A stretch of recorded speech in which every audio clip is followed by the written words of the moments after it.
I am live. I don't know if anybody else is live. Am I live? Yeah. I'm sorry about that. I literally couldn't connect my phone via the YouTube app, which is what I used last time, onto my computer screen. I know I had a bunch of you waiting. I'm so sorry about that. I hopefully you're going to return to me. I've got one person at the moment. I'm just going to get in there. I've got, yeah, okay, so it is just one view at the moment. Oh, Mr. Ben, good evening, sir. How are you? Nice to see you again. How are you keeping? Um, yeah, so literally, I didn't plan to do another live stream so close to last Friday. It's not going to be every Friday. It's not going to be this regular. I mean, I'll try and do different subjects, but I'm trying to vary it at the moment. But today's been a good day. I've got all my Christmas stuff sorted, so yeah, I'm really tired. I've put a couple of videos out this week, but it's been mainly behind the scenes sort of stuff, particularly with the channel. I'm very well, sir. I'm very well. I'm all set for Christmas Day. I wanted to get everything sorted today, so yeah, the next 3 days will be relatively car-free days, he says. Good evening to you too, sir. Mad Top. Hello, sir. How are you? I've enjoyed some of your comments to my videos. You seem pretty knowledgeable on the cars yourself. MK1 Focus, that is. I lost the first comment. There was a comment at the top. Someone left a comment saying they couldn't join us and they wanted me to see how rare his Focus was. I believe whoever that was, I did actually look it up. I saw the comment before. Your 2000 ZTEC 1.6 with a very rare colour. It is a custom colour. You could have all sorts of custom colours from the factory. Yeah, if you insisted on it and paid the dealer, you could get all sorts of stuff. There was less than 1,200 focuses of that engine and spec for that year. There will be less. This is a thing where every data that I can give you will be 6 months behind. All my data is 6 months behind as the DFT stuff. So it will be less. Everything I quote today will be less if anybody wants to know. Luke, hiya. How are you, buddy? Focus Millennium, W-Reg, safe from scrap, ongoing restoration, be done by summer. Is that the age of the car? Is that the age of the car? I did say that in the video, didn't I? I was like, should I make it clear it's the age of the car? Is that the age of the car? Or your age? I didn't make that clear. It is 23. It is 23, isn't it? Would be. That's a nice restoration. Are you, me and the car same? Oh, fantastic. There you go, sir. Lovely. Lovely, lovely. Are you going to the Festival of the Unexceptional by any chance? Because there is a Millennium Focus owner who says he's going. There's 4 of us at the moment. That's for long term, that is. That's in 6 months' time. Fair play to you. Yeah, I mean, to be fairly honest with you, there's many people that wouldn't, and most people would probably break it, and there's quite a few specialist MK1 breakers around. I'm not complaining, the parts are good, but some of the cars look too good to break. A few years ago that was fine, but now it's waste. Yeah, good. It'd be nice to get a load of owners together and then we all drive in together and park together. That is a plan in my head. Good evening, sir. And I can't pronounce it. Do forgive me. I can't pronounce that. I don't want to get it wrong. I'm not that rude. How are you, sir? Are you keeping good? Seen a few. Luke, seen a few for sale, but mine is not rusty at all. Yeah, that's good to see. That is. You've obviously got a decent example because most of them are certainly not like that from what I've seen. Although saying that, whenever I've seen a Mark 1 owned by not a member of the general public, an enthusiast, someone who cares for the car, I don't see the same level of body corrosion. No, not at all. Yeah, so my idea was that people, hopefully I get a few people asking me how old their Focus is, or how rare it is, sorry, with just a few little details. I have done that quite a bit on the Facebook groups, the 98 to 2005 group, quite a few times last year. It took quite a long time to get the, well, it sounds really exciting, a data spreadsheet. It took me ages to get it going, but now I've got it all sort of synced in. All I have to do is add the numbers from what I see on the DFT sheets every quarter, and then basically it goes through and all the percentages change. It does it for me now. You had a good day, just like my Turnier. How about you? Good. Nice to see you enjoying one, honestly. They're great cars, amazing cars. I could go on all day about them. Honestly, they've reached that age now where people need to appreciate them and not scrap them and drive them, because otherwise it's going to end up like the Ford Escorts again, where they virtually disappeared, and Fiestas of the 80s, 90s, virtually. But we're in a position where there are still, I mean, in the UK, in Europe, I suspect it's a bit harder to get hold of one. The prices are presumably quite high in Europe for Mark 1s in general. But in the UK, we've still got about 65, 70,000 kicking around on the roads. So there's quite a few that are sawned. There's about 30, 40,000 at a guess that are sawned. Most of them aren't coming back, sadly. But yeah. Yep, I'm all good, sir. I'm not too bad. Ready for Christmas. It's been busy, put it that way. Yours is sawned, Luke.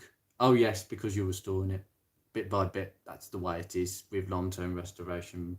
Luckily, I wasn't in a position myself to sawn mine, because mine, well, the longest it was off the road was about a month, and that was when I took the rear suspension off the car completely and changed it all. I had the whole subframe. I wire brushed it back, the zinc primer, stone chip, and it was fine. There was no rust. If there was rust, then I'd have had to have replaced it. Apparently, you can get brand new ones now from Euro Car Parts. There's a manufacturer, I think Starline. They're making brand new ones for Mark 1s with the exhaust hanger in the right place. I wish I'd have known about that, because 2 years ago I might have been tempted. But I literally had to just replace everything in one shot, and that took a month. But I had all the parts there. It was sort of like one of those really organised jobs, so I could do it as quickly as possible. But anything else, I'd have probably had to sawn it myself. Mr. Ben, got mine out the garage a couple of days ago, ran it up and down on private land as it isn't taxed. Can't wait for the spring to get it back on the road. Is yours off the road? So yours is completely off the road then? Is there a reason for that? Or are you just taking it off the road for the winter? I wouldn't blame you, because certainly where I am, they've been gritting in places. I have been driving it, but I've been washing it down practically after every drive, it feels like. Mad Top, I ain't seen another the same as mine, to be honest, for a while, and I miss my 2 Escorts. I wish I never sold them. Yeah, I think you can join the queue of many people who've actually sold really valuable cars, particularly Escorts. My uncle had a Sierra, and I'm pretty sure it was a Cosworth. I'm pretty sure, because I've got a photo of me as a little child at a zoo, and we were parked up, and I had my head on the grass lying right next to the car, and all I can see is a big spoiler and that typical, I can't remember what the colour was, but it was a typical Sierra Sapphire colour. And he had it, I reckon, until about 2004. And he said the gearbox was broken on it or something. And he got rid of it, he scrapped it just for a broken gearbox. There was nothing else wrong with the car. It was actually quite a solid car. Oh, I remember him going in the garage and he's on his back on the car creeper welding, because that's what he used to do. He was a welder, so that was a solid car, at least I know. But nowadays, oh gosh, even if he'd kept it in the garage and not scrapped it, oh, I hate to think. Mr. Ben, nice to hear. Luke, Mr. Ben, nice to hear yours. It's coming back. Yeah, no. Mr. Ben, it's off the road for winter due to the salt. No other reason. Yeah, fair enough. That's the reason that I guessed it, but I couldn't be sure. But yeah, that's very wise, to be honest with you. But you'll be back out with us soon. And it's all the pleasure, really, because February, March, you'll be bringing it back out, I presume, and you just love and fall in love with the car all over again. Yeah, that's the way. I think when I did the rear suspension, that was the longest I'd gone without driving the car, a month, and that was a long time. That was a long time. But when I got back in, it was so satisfying. The rear end was so good. It was tight. I had I did the train arm bushes at the same time, but you can do it in situ. But they made the most difference. I think you can have tired springs and tired shocks, tired arms, but the train arm bushes, no, they make a lot of difference. Mad Top, I managed to drive a Cosy back from Manchester back in the 90s, and boy, I loved driving that back. I'm not surprised. If it was anything like my uncle's, it went like SHIT off a shovel. Yep. I've heard that more than 6 million Focuses being sold in Europe from 1998, and it's not a coincidence, I guess. I'm not sure about that fact, actually. I'm going to have to look that up, because I'm actually not sure how many Focuses were sold in Europe. I know that in the UK alone, 781,000 approximately, and this is where I've been adding up all the sums from the DFT. About that 780. Let's round it up, 800,000, which in the UK is quite a lot of cars. If you crack a million, then you've done really well in this country. Only very few cars have actually achieved that, but in Europe, it's possible based on that. I hate not using it. Even just moving it around the other day made me miss it more. I know the feeling. Yeah, I know the feeling. You can't really do too much moving it backwards and forwards. I know that way. I used to have a lock-up with a big yard out the back, and try and knock off and forwards and backwards about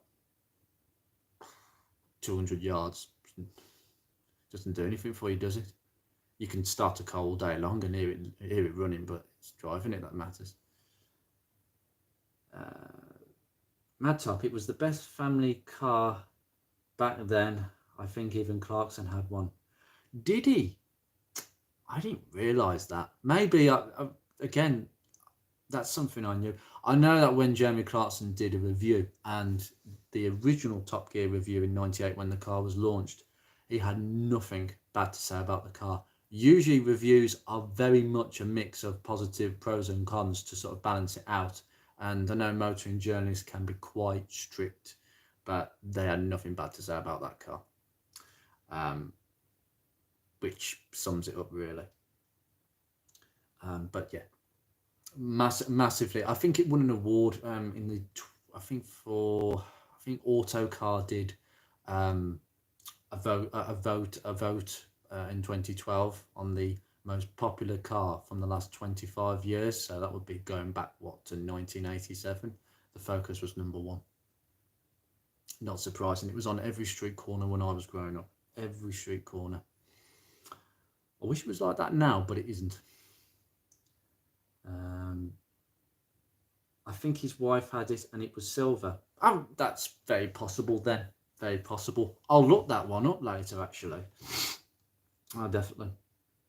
There's been a few celebrities to have some focuses down the years.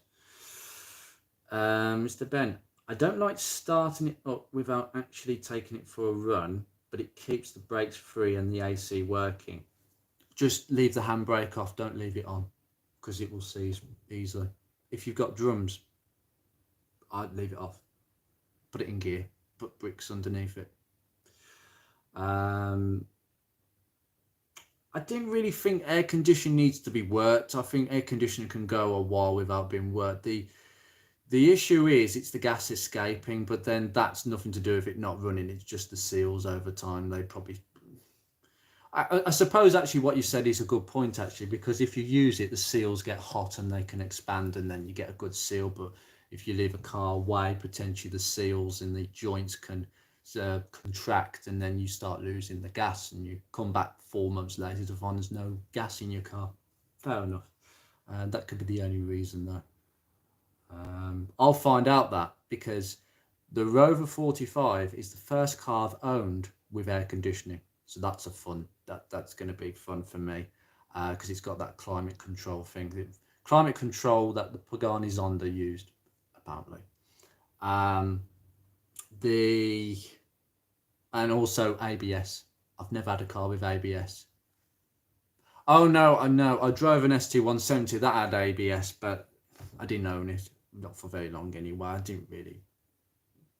don't class it as such. I just drove it, really. I was passing. I gave it to somebody. I was just passing.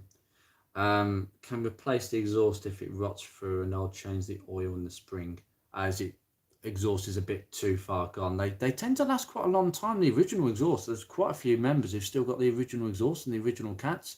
They last a long time, they do. If they rot out, then usually it's gone through a period where the car has been driven short journeys and it hasn't really got warm and water vapours collected in the silencers and it just rots out the joints.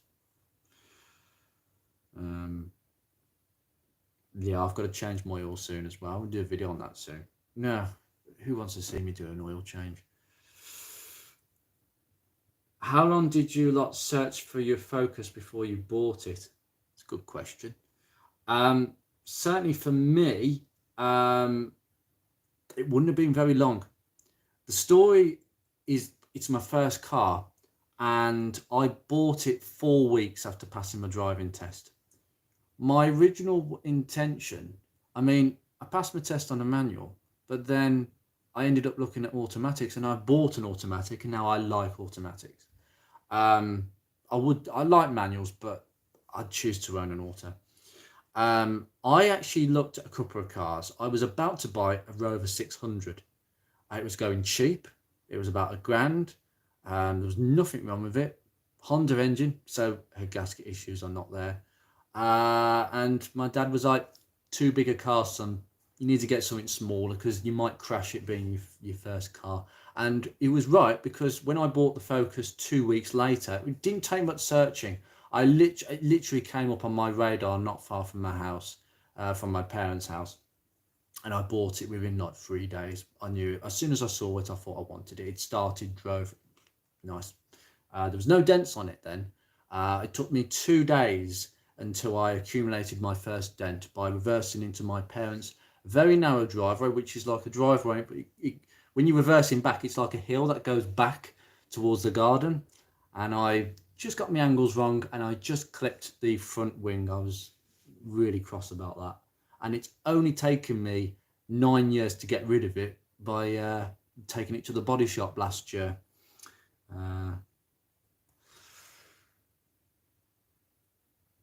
Handbrake is off, in gear, the wheels chopped. Good man. Problem with the aircon is indeed the seals. They need to be lubricated, which I understand is done by running the system. Right, that's something I've learned today.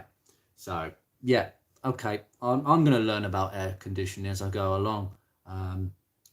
The system in the Rover is empty at the moment because I've had to take the union off. It's ridiculous. In a 45, you've got the K series is so far forward. It's like they've pushed it into the sort of front left-hand corner towards you, and there's hardly any room to get the alternator out and the heat shield to take the exhaust manifold off the head. And I had to move the aircon pipe off the compressor, so I had to take the bolt out, take the pipe off the union and push it towards the radiator. Really poor design, actually, really faffy. But now I know there's no gas in it, but there was gas in it because I heard a hiss.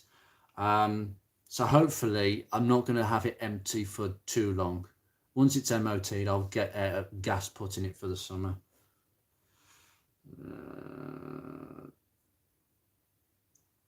Luke, it found me. Don't they all? Don't they all, mate? Don't they all?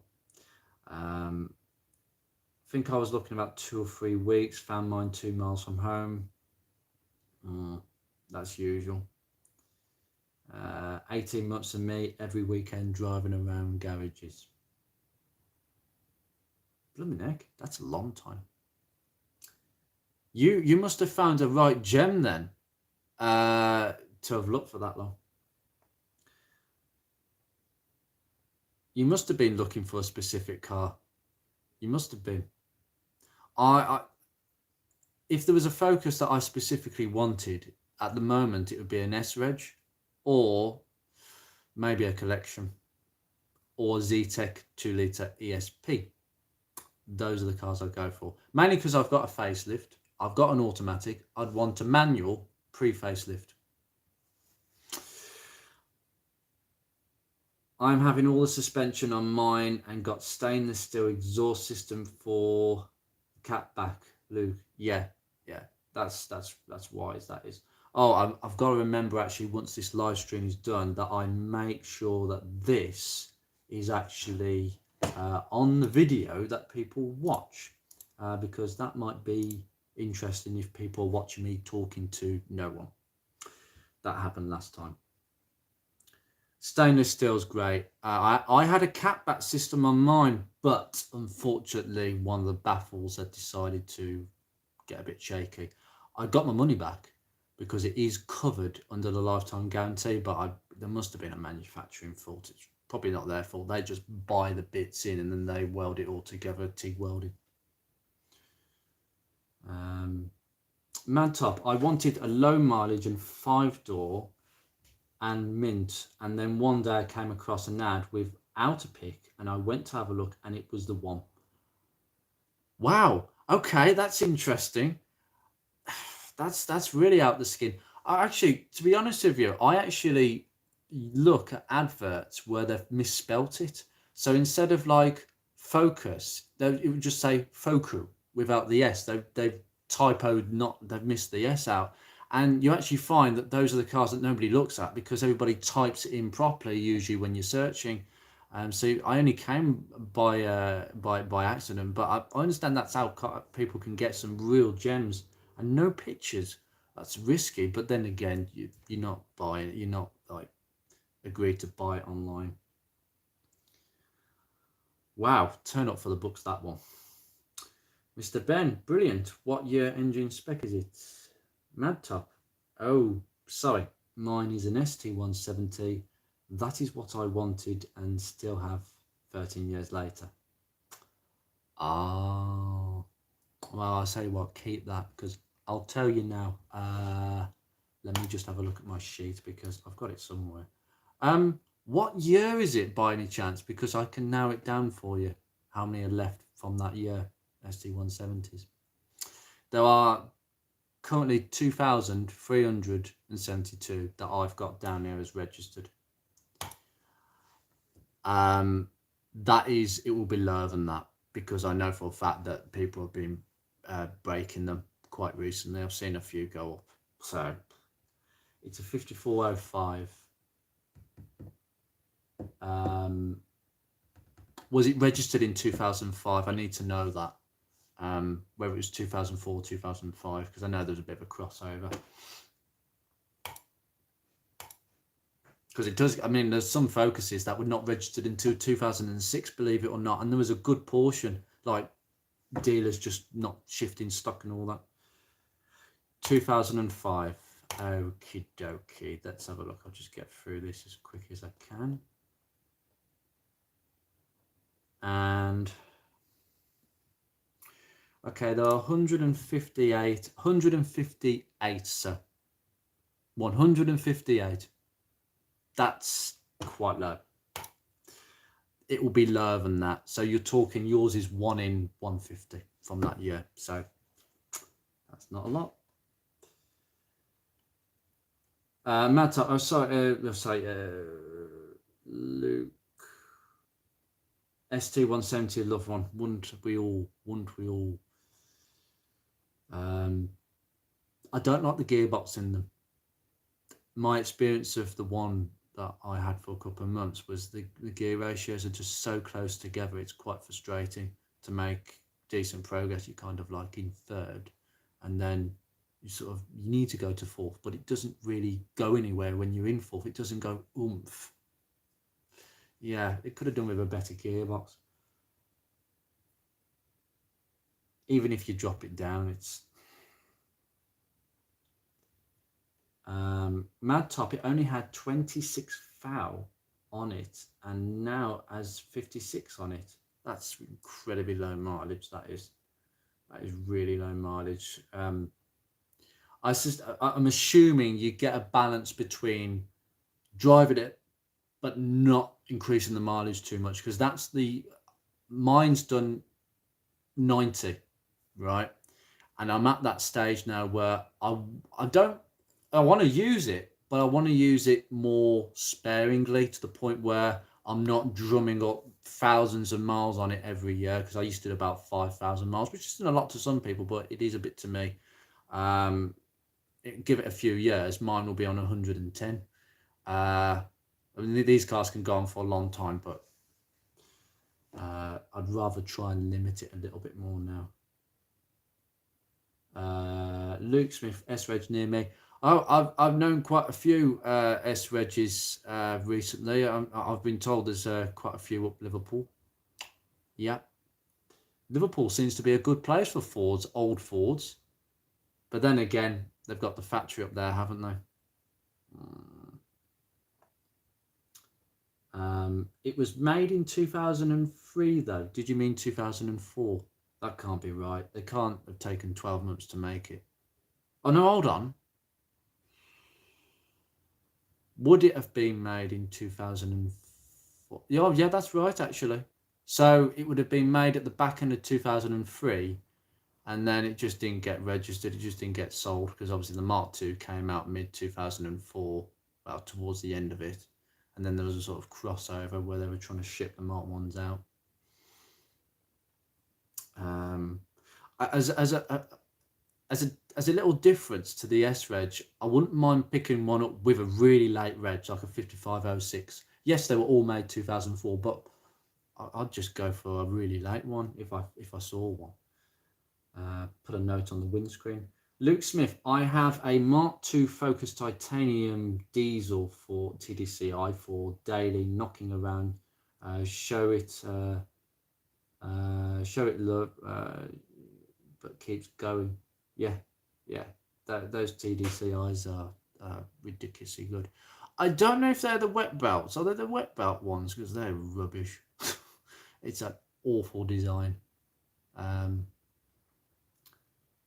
But yeah, they tend to be quite reliable. I'm not as familiar with the diesels. Alan Howitt is the person Alan Howitt's the one for diesels, and I only know what I know about diesels because of his channel. Amazing channel. And I'm not really into Mondeos, but I like his enthusiasm for them. So yeah, maybe I should do a video with him. Focus on Mondeos. Ooh, that'd be nice. I can dream. Until the bills come in, Mad Top, until the bills come in, then it is a shock, I can tell you. I can imagine. Mr. Ben, I drove my 1.6 Z-Tech and an ST170 back-to-back. ST170 obviously quicker and sounded good, but didn't handle as well as the 1.6 due to the weight, I guess.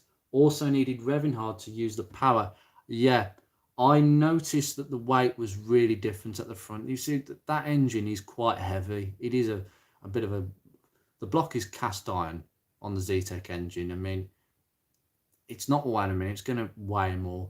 I definitely think they tweaked a little bit more to the chassis than they should have.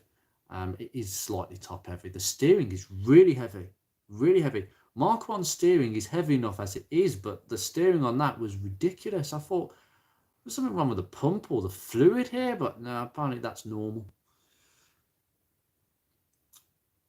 And yes, you do have to rev it hard because the gearbox isn't brilliant. Mad Top, yeah, you do. You have to give it the beans to get anything out of it, but the road tends to run out before you get. Oh, I'm afraid so. The road's always finished before you open it up. Unfortunately, we live in a world of 20 miles an hour these days, or even 30. Most of the roads that I've known that were 50 are now 30. Right. Spoil sports. I love the interior and dials on the ST172. I do like the dials are electroluminescent, something specific to the ST170 clusters. They're really nice when they light up. Never they haven't carried that on in any of the Mark II STs at all. It was just something they tried out on the Mark 1. Not sure why. Maybe they just wanted to cheapen it down a little bit. That's what they usually do. And Engelman, 1.8 and 2 litre Zetec engines have quite good torque at low RPM with manual gearbox. I love that. Yes, you do get lower down torque with those engines. I think it's because there's oh god, now I'm going into big, strong, long stroke. It's a long stroke engine, I believe, so you'll get lower torque at well, good torque at lower RPM, but the higher RPMs are a different story. But that's what you want. You want performance, 0 to 60, not necessarily speed. That's the thing with the ST170. People think of them as speed machines. They're not. They're not top speed machines. They're literally performance speed machines. Those engines were designed to go from 0 to 60 really quickly, but then the top speed sort of flattens out a little bit. But it's a road car. It's not a racing car. So that's what it is. But the normal aspirated 1.82 litre shares the same characteristic. I would actually, as someone who's never, I mean, I've had the ST, but I would like a 1.8 or 2 litre because I would like to actually experience the other engine. Like the other day, I got it completely wrong about the MAF sensors. I literally didn't think they were fitted. I don't know why I got that wrong, because I have actually seen a few fitted with them. I just took a couple of pictures on Google to think, oh my god, actually people are right, I did get that wrong. So I'd like to have a 1.82 litre because I've not owned one with that engine. Preferably, again, I'd have to have it as a pre-facelift 1.82 litre.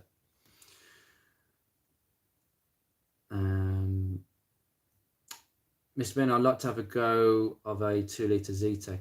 Same. Luke Smith, yes they are. Madtop, I do hate when folk buy ST170s to transplant the engines into a Mark 1 and Mark 2 Escort plus Fiestas. That, I'm afraid, has been a practice that has happened for a long time, unfortunately. It's just, it happens a lot. I know someone who's in, it's a very niche category now, but MG Maestros. Now, MG Maestros, apparently the people who owned them and the Montegos, the MG Montegos, the brakes from the factory were awful, and they used to steal the twin pot brake calipers off Ford Capris because they were very, very good, much better. And it's the sort of butchering of other cars I can't stand, to just build something. I mean, look, if the engine is there in a scrapyard and I've got an Escort or Fiesta, classic Fiesta, they've got no engine and I want to upgrade it, put a Zetec in it. They're very popular engines, and there's one sitting there and it's going spare, I'll buy it. But the problem is, for that engine to be there, there has to be a demand. And clearly somebody thought it was worth actually putting it there. Now, I don't know many people who would go through the length at the moment of swapping. Let's say you've got a 1.8 Focus and the engine gives up for whatever reason. Let's say you run out of oil, the belt snaps, and you have to get another 1.8. I don't know many people who wouldn't scrap that car and break it. That's the difference. Very few people would. So there's not really a market for Focus engines at the moment. There will be. I think that'll be the case when people rebuild their cars more and more. But they are, Zetec engines are wicked engines in those cars. I can see the I can see the attraction. Mad Top, one of the, oh, I don't, no, I've skipped it. Luke, I do just leave Mark 1s. Yeah. They've got to an age now where they just need to be left as they are now, not butchered. No. I mean, one of the things I say quite a bit to other people, I don't think I've said it publicly. I've got a thing about Focuses that wear collection bumpers. There are about 152 Focus collections left, and that's very rare. I'd like one. I would like one, and I know why people have the bumpers. They do look cool. They do look nice, I have to say, and I wish they'd have done more with that sort of bumper or kept it going. Unfortunately, many people have put them on their Focuses, and yeah, okay, look, each to their own. It's your car, absolutely, and they look great with those bumpers, but the demand is there. That's why people have broken so many of these cars, because they know that there are so many people that want them, so they think, I'm going to take the bumpers off this. This is not being saved. The bumpers are worth more than the rest of the car, which is at one point in time would have been true. But now we've got a bunch of Focuses going around with collection bumpers, and as beautiful as they are, and the owners have spent time having them resprayed and everything, fair play. But I just can't help feeling, but being the cynical me, it's just another Focus that wears collection bumpers, because it's not a collection. I might get some stick for saying that, but that's just how I feel. Mad Top, one of the main things that go on the ST are the IMRC. Oh, is that the cruise control box by any chance? They're quite a nice thing to take apart and re-grease from what I've seen. You're on your third. Can they not be rebuilt? Because I'm sure I've seen people re-grease them up. I've seen an ST170 engine, Mr. Ben, sorry. I've seen an ST170 engine put in a Mice Minor. Oh, please. No. How is that car going to handle that? It was apparently a brand new created engine, so at least didn't get scrapped to achieve the swap. That's even worse. That is, Mr. Ben, that's worse. It's a brand new created engine. That's like gold dust.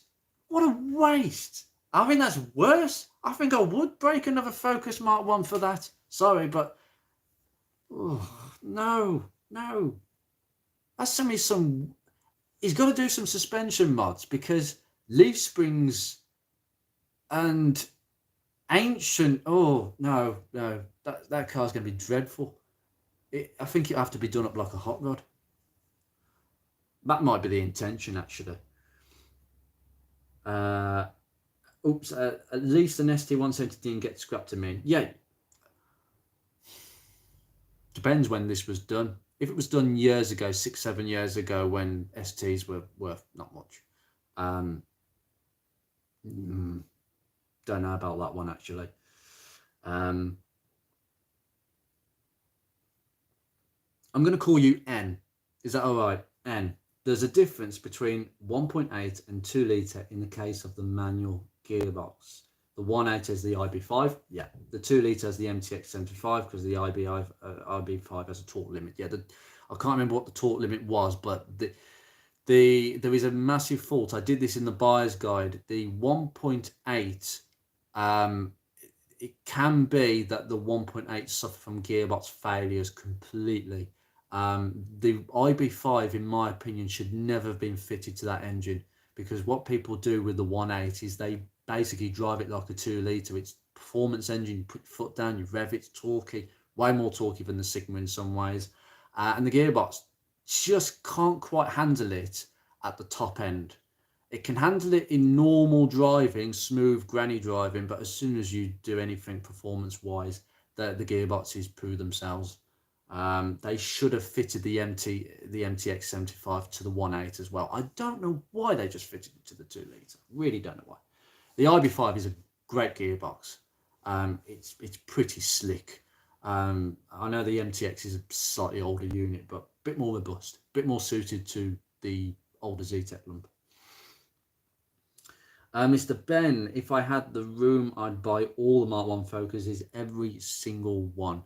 Well, you'd have to buy an airfield or a pretty substantial space, but I'd like your thinking. Luke Smith, yeah, I would too. We would all do that. We would all do that. Do you know what? I've got this vision in my head that I'd really like, if I had the capital, I would literally just start my own Focus Mark 1, not a breakers yard, literally collecting Mark 1 Focus from everybody. I buy them from everybody and literally just start storing them away and start rebuilding them. Oh God, I'd have to be a millionaire, but that's just my mad scheme that I just have a yard full of Focuses. If they're a bit too far gone, then maybe they'd be stripped, but it'd only be really bad in terms of the bodywork. And I'd buy them to sell them. I'd buy them as projects to sell to the community, the Mark 1 community, which is vastly growing. If anybody watches a channel called Project Nigel, Paul, he does exactly the same. He's got a yard. He's got a yard full of Rovers. Rovers like Rover R8s, 400s, 45s, 25s, 75s. He buys a whole lot of them. If it's a Rover and it's rare, he will buy it and basically promote it and then sell it on, hopefully, to the Rover community. I quite like that. Graham Leslie, hiya Graham, nice for joining us. Love my W Reg 2 litre Zetec Estate, nudging 200,000 miles, sweet as a nut. Graham, I can tell you how rare that is because you've given enough information there. So it's a W Reg Zetec 2 litre. Can't tell you how many estates there were though, but I can sort that out. Zetec 1571. This is in my 1571. That the 2 litre engine is a very rare engine on the Zetec. Okay, Graham, I think your car will be, there'll be less than 100 of your particular car from your year. So your car is a 2 litre Zetec on a 2000 plate. Yours is one of about 80. Very rare. Let's get back to that. Mad Top, no, it's what makes the ST an ST. It's called the intake manifold runner control. Right, I got that wrong. Okay, sorry about that. And sometimes you can get away with rebuilding them, but my last one was too far gone, and before that, they was done at Ford. Oh, not obtainable then. So is it a simple case of, so you can't, so you can rebuild them, but if you're lucky, there's going to be a bit of a supply and demand issue going forwards with that, I think. Hopefully more and more people will learn to rebuild them, and hopefully there'll be more luck, more than anything else. The intake manifold runner control, how does that work? Because as I say, I only had the ST for 2 months. I don't know what it is. How does it work? Luke, I paid £900 for it, done 30,000 miles in it, treated it like a rally car, everything given up, but not dead. Yeah, I use it for a van, big boot and a Mark II. Fair play. I think that's the best purpose for a Mark II. Great. That's the way to play it. The Mark II has a Mark I chassis, but I think they just slightly altered the track, so it's slightly wider, ever so slightly longer on the wheelbase, but we're talking like probably that much. Very minor tweaks. The crash crumple zones at the front of the back were changed, and that's what makes it a bit more fatter and bulbous. that there's really not a lot of difference, but they just feel it when you drive them. Luke, 10 years, I will beat myself up when they get old and long dead, but I need a cheap 5-seat van. Very hard to find a van, 5-seat, and cheap in the same sentence, buddy. I could do with a van.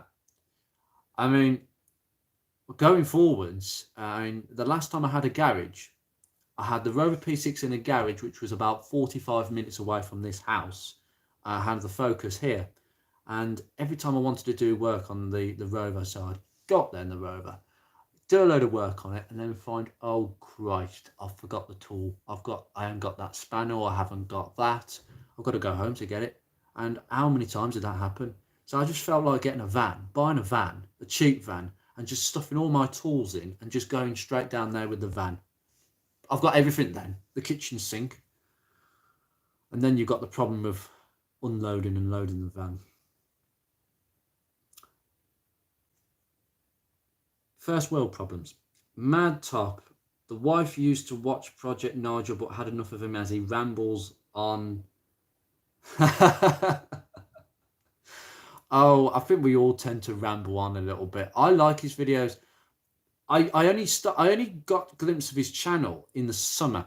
I had a bit of spare time in the summer, and I had so much spare time. I started watching his videos on the first one. I like his channel.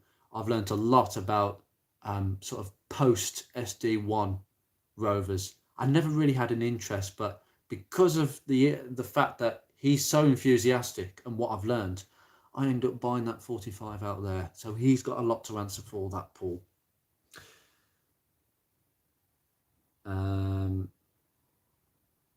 Luke Smith, I do sometimes. Yeah, I know. N, a personal question. Have you ever seen a custom-built Mark 1 RS turn? No. Is there such a thing? I'd love one in my garage. Not from the factory, not that I'm aware of. The only custom-built Focus, it's a very rare car, and one came up on the group about 6 months ago. It is basically, they would have been registered as either a Z-Tech or something around the year 2000. But basically, you had the Focus 130, then the 190, and the 230. And they look like something out of a Halford's accessory brochure. They really look completely chavved up. I know some of you will probably know what I'm talking about. If you type Ford Focus Mark 1, 130 or 190 or 230, there was a few. One had a turbocharger. One I think the 230 was the basis of the RS. That's what I've heard. So that's the only custom built from the factory Focus that I can remember. But there's only about 4 or 5 of them, 6 maybe, less than penny numbers. One did come up and it's been restored, thankfully. Somebody bought it. But you wouldn't, this is the thing, you'd think it was just another modified Focus until you point out to people, no, actually this was an actual car, but it wouldn't have been registered as a model on its own right. It would have been registered as a Z-Tech. People don't get that, and even people in Ford circles don't know about them. There's a lot of weird ones going around. Graham, that's absolutely fine, buddy. I'm glad you've joined us, and I'll give you that little piece of information since you've given the information. So look after it. Luke, anything with a big boot is a van if you've got care about it. Well, I have to say, I've got a nice car with a big boot. I mean, that 45 is not the saloon, it's the hatch. But oh my God, it's huge. Absolutely huge. I mean, it was designed, it was a weird car actually. It was designed to compete with a Mondeo, but it's certainly not a Mondeo size boot. But it's bigger than a Focus boot. The marketing was a bit weird on that car, but it's got a big boot. Nice. Drew Dastardly. Oh, I vaguely remember them. Yeah, there's only a few of them. they're so rare. The 130, I've never seen one. I think this one was a 190, the one that was on Facebook for sale. It was a 190. Yeah, it was called a T1. Yeah, T130, T190, T230. Was it a T250? Maybe. That's what they were called. Mine is a 2001 ZTEC 2-litre ESP. Well, I can tell you now, Drew. Is that short for Andrew? Because sometimes people call me Drew. Mine is right, 2001. 3571. I'm using a calculator. It's all done on an algorithm which I've set up. And 2 litre.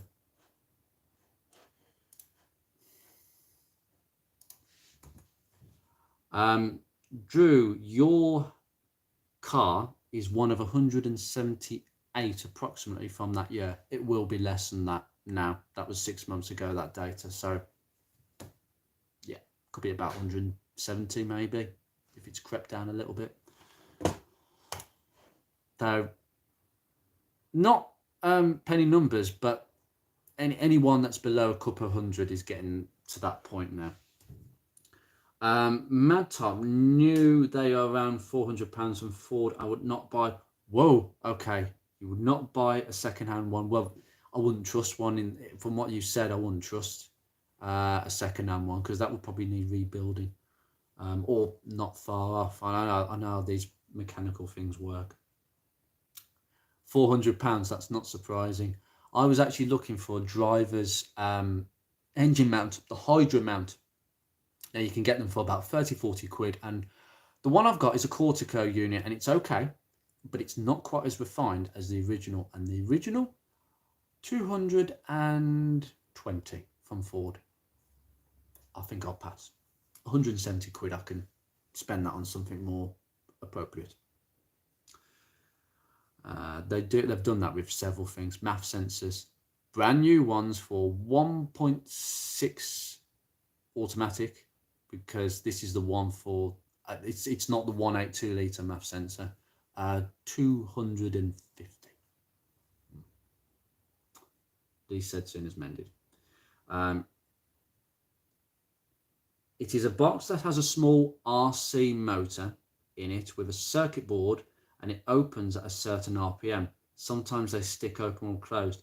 So it sounds like sort of you've got the motor, so it's part mechanical. Can you get the motor open? Can you actually clean the commutator and all that? Because that's, for me, if it's a sealed unit, that's just a no-no for me. It'd be a bin job. But if you can open it and clean it out, that's half the job done.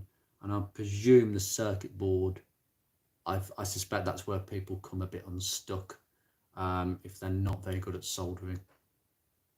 That might be where I come unstuck. My soldering skills are not brilliant. I wouldn't trust myself. I'd give it to someone who knows what they're doing. That's clever. That's an interesting. So it's sort of electromechanical system. That's really. I find that things like that interesting, because cars this age, they're not completely. They're not electronic in many ways. There's a lot more mechanical stuff. It's sort of this is what I love about 90s, early noughties cars. And these are the best cars, the most reliable cars, you know, your fuel injection and your electronic ignition.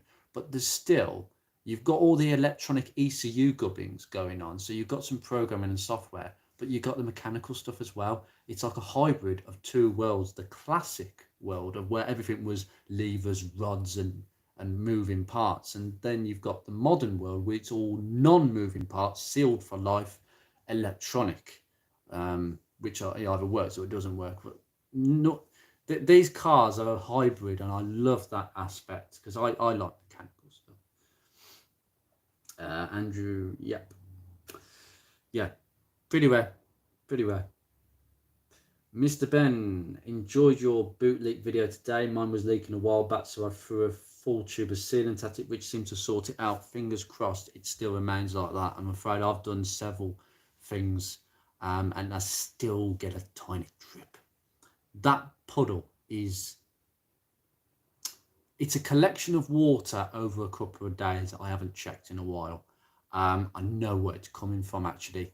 One of the vents, that vent on that side is still leaking. I've got to take it off. This is the advice I'd have. Get the bumper off, take the vent off, unclip it, and put a load of silicone around it and then pop it back on. That's what I'm doing. And I clearly saw it was coming from that area. So yeah, that's what I'm going to be doing going forward. Yeah, I thought I'd make a bit of a dramatic video because I was so frustrated. And that video shows that frustration. It really is the emotions of what I go through. And that's exactly what I do. As soon as I see water, that's exactly what I do. Take everything out the boot, get in with a torch and watch it. It was raining when I did the video, so I did it there and then. And then I just put some time-lapse stuff on it just to increase the tension. Luke, I can't agree more. 90s to 2000 cars, best gen of cars. You know, I was saying this to someone ages ago. It's the combination of reliability, but a car that you can maintain yourself and enjoy. It isn't overbearing with electronic gizmos and things you can't touch, and basically you have to bin it. It's a whole load of it, and the way they drive, the way they look, it's just that perfect hybrid. I wouldn't have any other generation of cars, and I mean, I'm kind of too young to know some of the early 90s cars. I'm quite I am a millennial, but only just. So I'm at the back end of that. But noughties, 90s cars, they're the best combination of whatever you need in an older car, a classic car, and a modern car. Now, I've had a classic, and I've had experiences with modern cars, and well, one's boring and one's really great, but only in short bursts. I find classic cars are brilliant in very short bursts because they just go down, they go wrong, they break down, and they break down not because of their age, but because of how they were made. The tolerances in the engines, gearboxes, the trim, the electrics, it's all just shoved together really badly. Yeah, you kind of have that. There are people that champion daily driving classic cars, but it's not possible, not with fuel costs. It's great to think that, but you can't. But these cars you can just about afford.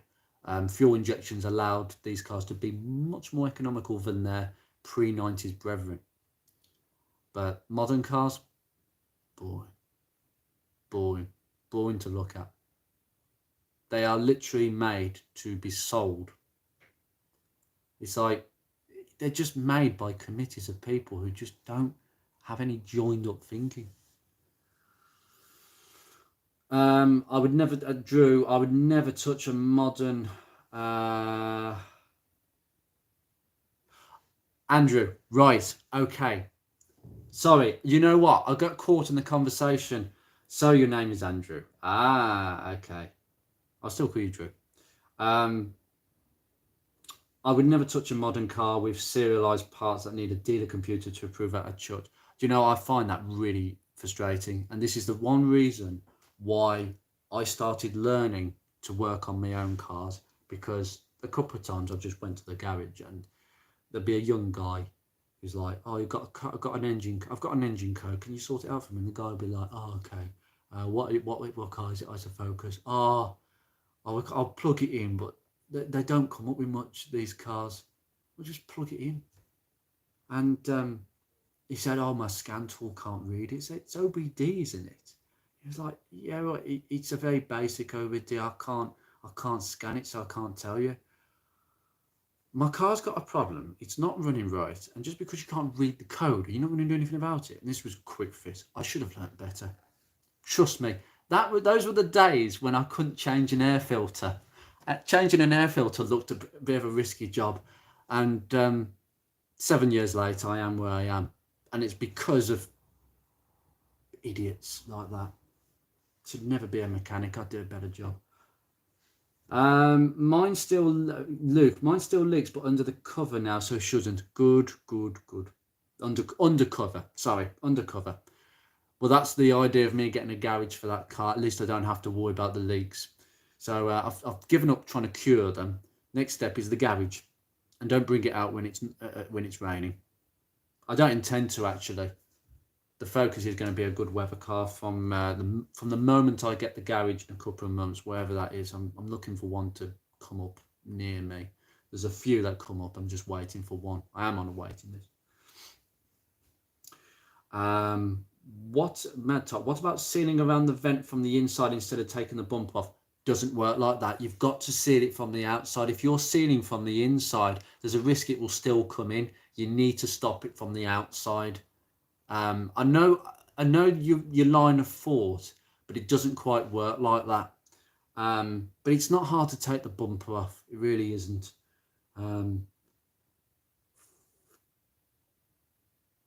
Adam, thanks for joining us, sir. Sorry, I'm trying to get through the conversation. I'm rabbiting on too much. Evening, will just joined the stream. Bought a 2005 Focus 1.6 LX manual 5-door about 3 weeks ago. So I'm new to the Mark 1 Focus game, but I've loved it so far. Thank you for joining us, sir. It's nice to have someone who's actually just recently bought one and is quite new to the Mark 1 game. You'll get used to it. I bet you're loving it already. They are superb cars, and you couldn't have picked a better example. Nice 1.6, nice engine. The LX has got air conditioning and I believe a heated windscreen, so you've got some luxuries there. 5 doors, fine, and it's a light one. There are plenty of them about. Still, yeah, really good. Nice to have you on board, Adam, and nice for you to join the stream. For someone who's bought the car, you're obviously delving in deep and you want to know about the car. Obviously, it's nice that you've come to tell us that. So I've lost the stream a little bit. Adam, if there's any problems you have, this is I have put an email down on my YouTube channel. I have actually got a separate email set up if people want to contact me if they've got a problem. So just as well as messages on the videos or on the live streams, if you go on my channel page, there is an email somewhere on it. If you have any issues with them, there's lots of videos that I've put out, so give some of my videos a watch, particularly common issues, because then you won't be caught out by little niggly things. But honestly, the Mark 1 community is a loving community, mate. You will be absolutely looked after here. I would recommend you join the Facebook groups 98 to 2005 and the Mark 1 owners group. Those are the two main ones. And you'll have a lot of support on there as well. Mr. Ben, your face matched mine perfectly when I found my leak. That was the intention. Unfortunately, it's not acting. That is actually how I look. It's just not again. It's like that. Even my 2.5 had a leak until I sealed the roof rails. They leaked through the roof rails. That's really bad. I know Mark 3's leak. Mark 3's leak through the vents. You would have thought Ford would have cured the vents leaking. That is the major cause of boot leaks. Really bad. Drew, I had a Hyundai accident that had a severe boot. I had a Hyundai accident that had a severe boot leak, and we used hoses, torch, talcum powder to try and find the source. Infuriating, it was the hatch seal in the end. That's a good suggestion. I've heard that before with talcum powder. I am having some really, forget the Focus. I've found a lot of water in the Rover recently, and I've been looking for a leak. Today, I found it, but I was thinking about using the talcum powder method, and then I forgot I didn't have any. I have found the leak, but oh god, the damage it's caused. Unfortunately, half the car is in my flat. Spoilers. If you watch the Rover videos. I know not everybody does. Not everybody's into Rovers, but this channel seems to be becoming a Ford channel. but I don't mind that. I like Focus Mark 1s and whatever. I like Mark 2s. I'd have one. I'd have a 2.5 actually. Mark 3s, go away. And that's right, Mark 1 Focus is a sweet spot of the Millennium in its class perfectly. It was a perfect car for a perfect time. It couldn't have come at a better time really. And some of the design features are carried on by a lot of cars today, particularly with all the swoopy lines. I mean, literally every car has got swoopy, blobby lines. I mean, you could argue the 4KA started that, or even the Mark 1 Mondeo. I've just watched a really good video. Matt Richardson, Furious Driving, he's done a review on a Mark 1 Mondeo. Love it. I'm not a massive fan of the Mondeos, not the Mark 1 Mark 2s, but I can appreciate what the car gave in terms of styling. And I think Ford just took it on. And I think the Focus was sort of, I think the Focus was the last one. The last one they did that was a great car. I don't think any of the other cars, I don't think the Mark 5 Fiesta was that good. Personally, it looks more like a van towards the back. It doesn't have the right proportions for me. And C-Max, no.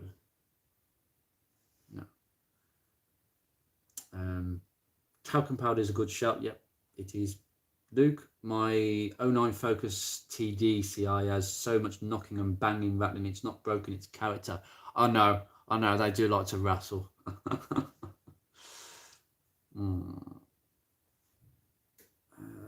Adam, thanks. I've been watching several of your videos a lot recently and I'll refer back to them. Also, thanks for the email info. No problem. Anything I can do to help. I've had mine 10 years and a lot of members have had their cars a long time or have been in the scene for a long time. I've had several of them. So you're in the right place. I mean, today, it's still a cheap car. Can I ask did you say how much you paid for it, Adam? You don't mind telling us how much you paid for it, because and what mileage it's on, because they're still cheap, really cheap. A grand, a grand will get you something decent, but they are going up a bit, very slowly. On the Mr. Ben, on the 2.5, the seam sealer splits under the roof rails and all around the tailgate area. Roof rails were the main source of ingress of mine. Oh, I've seen something similar actually. I think the 45 has got the same issue where the seams, the actual seam they put beaded on the edge, it's just cracked and then the water's gone in underneath. That's poor, that is.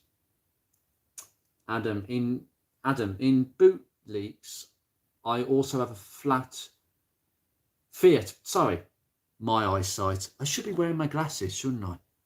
I also have a Fiat Coupe that has a leaky boot, and the problem was the boot seal perishing. New boot seal and leak was fixed. Do you know something? Very, very rarely have I seen a boot leak fail on any car. Usually it's when they're damaged, like when they're cut or there's something. Very rarely have I seen a boot seal fail. They're very tough things because they've got a spring inside them, inside the seam that pushes down. They're very tough things. Very weird. Must have been a manufacturing defect. Luke, just seen that vid. Mum had one in 2000.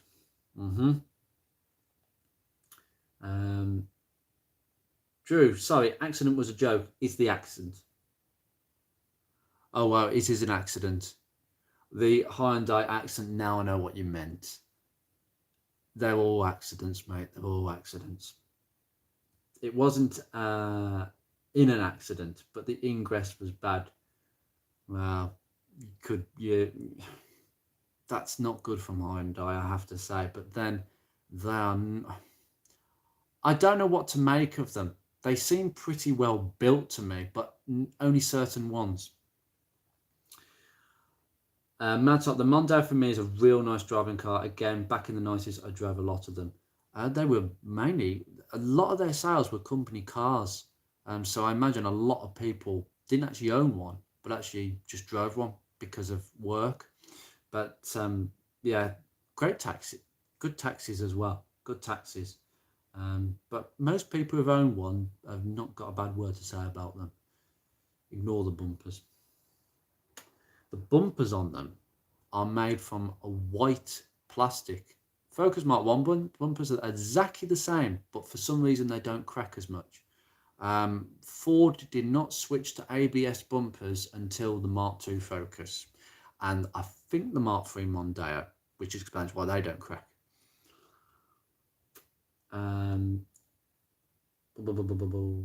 Matt, watching Furious driving at the moment with his Mondeos, trying to bring back to life. It's great, isn't it? Absolutely brilliant. He couldn't have picked a better car.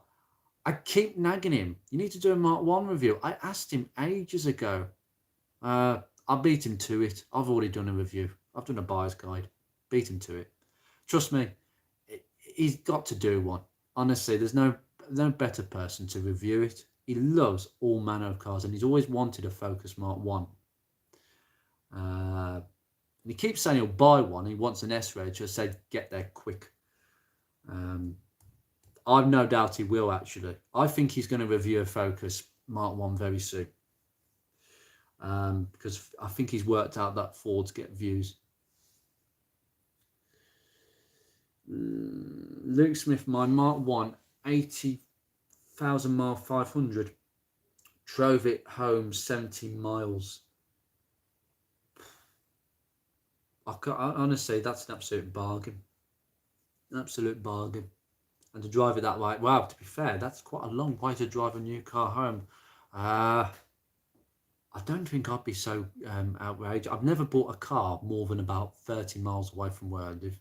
Maybe I need to think outside the box. That's you're braver than me. Drew, does anyone remember the Ford Cougar? It had Puma styling but a bigger engine. Yeah, it's the forgotten car. People go on about Pumas, but Cougars were a niche category of their own. I know someone at my work who's got one, and it's a 2000. He can't actually drive it to work. He's got another car now, but he's got it in a garage, and it's absolutely mint.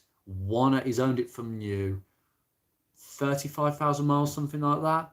And I've seen it in the flesh. I thought, you've got to keep that. That's an absolute classic. And he knows what it is. He knows what it's worth. So good. It's when people don't know what they're worth. But that was an interesting car, that was. Not to everyone's taste. I paid $1,700 for my Focus, and it's 31,000 miles. For that sort of mileage, you got a really good car. That is really, really good. That is exactly, to be fair, that is actually smack on what it should be. I think you've paid exactly what it's worth. I mean, I don't know if you've paid privately or dealers, but dealers would push a bit more, probably like $2,000 for that. But that's great. That's really great. $1,700 for that, for what you get. You're getting a car with a lot of life. The only thing I would suggest is it's only done 31 in 17 years.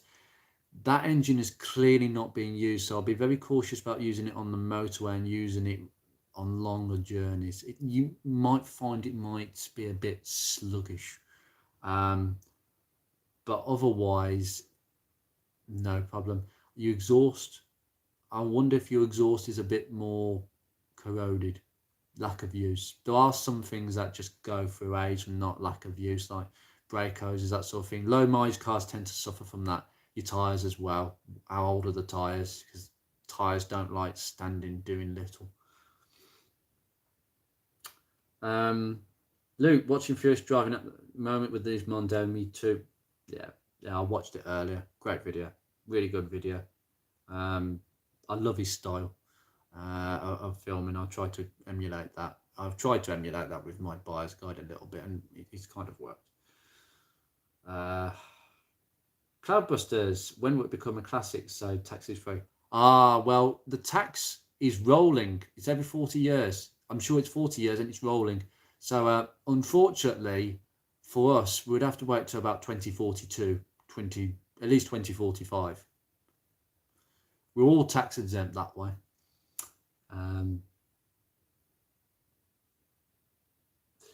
It's the difficult thing is the period between when a car is tax and MOT exempt, 40 years, which is rolling.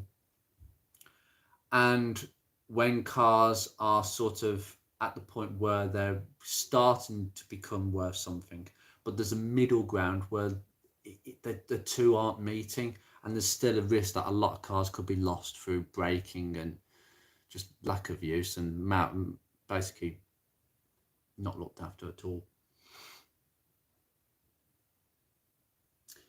Does the Cougar have the V6? I don't know what engines they have. I didn't ask my friend at work that question. So I don't know a great deal about them. But V6, is that the Mondeo engine? Because they're really nice engines, those V6s. The only thing about V6s, and they all suffer from the same problem, they're a bit of a sort of pancake engine. They're not quite as revvy as a 4-cylinder, but they're not quite as lazy as a V8. It's sort of like that middle ground. They're a bit funny. It doesn't know what it wants to be. Is it torquey? Is it powerful? Is it burbly? It doesn't know what it wants to do.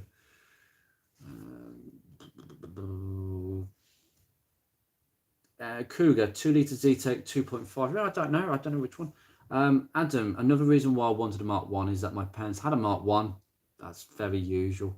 A 1.6 CL estate when I was a kid. That's rare. That's very rare, because most CLs are hatches. Very rarely. I actually saw a 1.6 CL. I saw a CL estate, and I thought that's rare. I thought it's a 1.4. No, it's a 1.6. I didn't realise they had to give the 1.6 on the estate version. The 1.4 would have been a bit underpowered. It's underpowered in the hatch. But they are incredibly rare. In fact, I'll tell you how rare it is. I mean, today we're looking at less than about, I think if I do that, about less than 100. At least less than 100. Probably about half that at a glance. It was basic but comfortable and spacious. It took us on holiday. That's how memories start. That's nostalgia. That is. You've gone on the nostalgia hunt. Sorry about that. I've kicked the tripod. You've got a car on pure nostalgia. That's the best thing ever. Your parents still around? Do they know you've bought the car? Because I bet they'd be interested in seeing it. So no, that's not unusual at all. I've got a soft spot for Austin Maestros. They are rare as hen's teeth, but my granddad had one, and I remember it as a kid. Very, very nice. My auntie had a Metro, ironically, and so I had the best of Austins. But the Metro, too bouncy. That hard your guess is too uncomfortable. It was cramped. It was noisy. It was dreadful, and it was rotten. It was a Metro Studio 2 limited edition. God, it was woeful. Maestro, nice car, refined. Matheson struts, torsion bar at the back, nice comfortable seats. I think that was a 1.6 S series, but I'd have one tomorrow. And that's nostalgia, that is. You always buy the stuff that your grandparents had, your parents had. It's stuff that, as a kid, it sticks in there. It never goes away. Cloudburst says, had mine 19 years. That's really good. You must love your car. That's a long time, that is. You're the first owner, I gather? That's not unusual. I'm discovering more and more people that have had them from you. Luke, old Cougar, V6 60 lump. It certainly is. If it's the Mondeo engine. So it was fitted to the Cougar. Still running 100k. That's nothing. That's absolutely nothing. What? That's 5,000 miles a year. That's low mileage. Adam, the estate was a great car. Happy memories. I'm not surprised. They're really practical things, and the estate cars can take you places. The amount of stuff you're packing. To be honest with you, if I had an estate, I'd literally stuff hotels. I'd go backpacking and I'd just literally have a bed.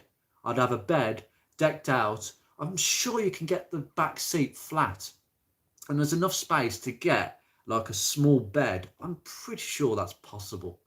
I'm sure you can fit it on the length, and I'll just sleep in there. Mad Top, my cat has gone through being sawn for the last 6 years. Hopefully will be changed in the new year. Touchwood on that. Is it rolling? I thought it was fixed at 73. Oh, it might be. It might be. I might have got that wrong. I'm sure it was rolling the last time I looked. I'll have to look at that now. Maybe it was fixed. Maybe you're right about that. Well, actually, no. It is rolling, because my old P6 was a 73 and that was tax exempt, and it was rolling because the last time I looked, all the P6s are now tax exempt because they go up to 1977, the last ones. So it is rolling. It definitely is rolling. So it'd be 82 cars that would be exempt this year, and next year 83. Goodbye Metro tax free. Mini Metro. What a SHIT car. My tax is 300 for the Mark 1. Yeah, mine's 320. They are not cheap on the tax. I can see why so many of the general public are getting rid of them. Ugh. I don't know how much an ST170 is on tax for 12 months, but it must be more than 3, because my 1.6 auto, it's in like band J, one below the ST because of the CO2 that's produced. I'm sure it's 330 for me this year, but I don't pay all one go. I pay on direct debit. Luke, 2.5 V6, normally automatic. Is that right? Presumably the same gearbox they put in the Mondeo than the automatic. I can't remember it was a CD something auto. It might be in the same automatic gearbox as they used in the Mark III Mondeo. They're okay. They're quite strong.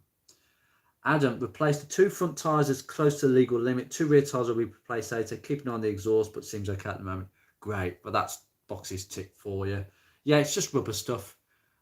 Brake hoses, just have a glance at the brake hoses. Just make sure they're not. Just give the brake hoses a bit of a bend where they sort of go into the brake calipers. Give it a bit of a bend and just check that there's no cracking when you bend. There's no actual cracking like that. CV boots, that sort of thing. Check the CV boots, but usually CV boots on a Focus are pretty good actually. They don't seem to suffer as many issues. Drew, oh Lord, my dad and brother went through so many Metros, the hydrogas always going. Oh yeah, that's another thing. It was, my auntie had it pumped up like 4 times in 1 year, and it still kept sagging like in this drunken bodily manner.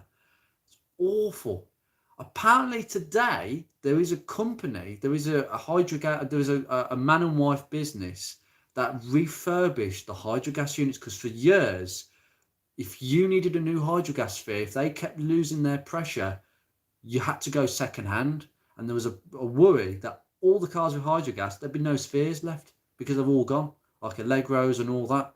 But now there's a couple that can actually rebuild them, regas, put the new seals in, and they're good to go. So that's a massive thing now. That makes them a little bit more attractive to buy, but still a pain. They use that green fluid hydroelastic. It's like hydroelastic fluid, and you've got this pump where it's just pumping up to height. Oh God, no. The Rover Metros are better. I'd like a Rover Metro. I tell you what, if I saw a Rover Metro not far from me, 1.1, 1.5, whichever one, I'd buy one. The hydrogas works better in them because they're properly interconnected. I don't know how I'd cope though, because I'm 6'3". That'd be a bit cramped. The driving position is a bit weird. The steering wheel's sort of to the left. Weird one. Mantap, keep well away from the Maestro specials. The red one's bloody useless, but I do like the others. The MG ones, oh yeah, brakes are terrible on them. On the MG ones, awful brakes.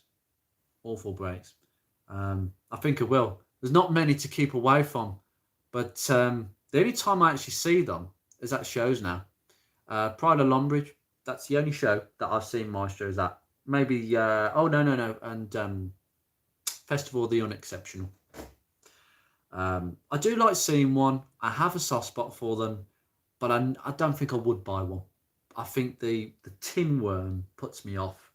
Again, like SD1s, I said in the last stream, even the surviving Maestros, you'd think they were Z-barted or better built to have survived. Nah, by luck. It's because the owners have looked after them, they still rot.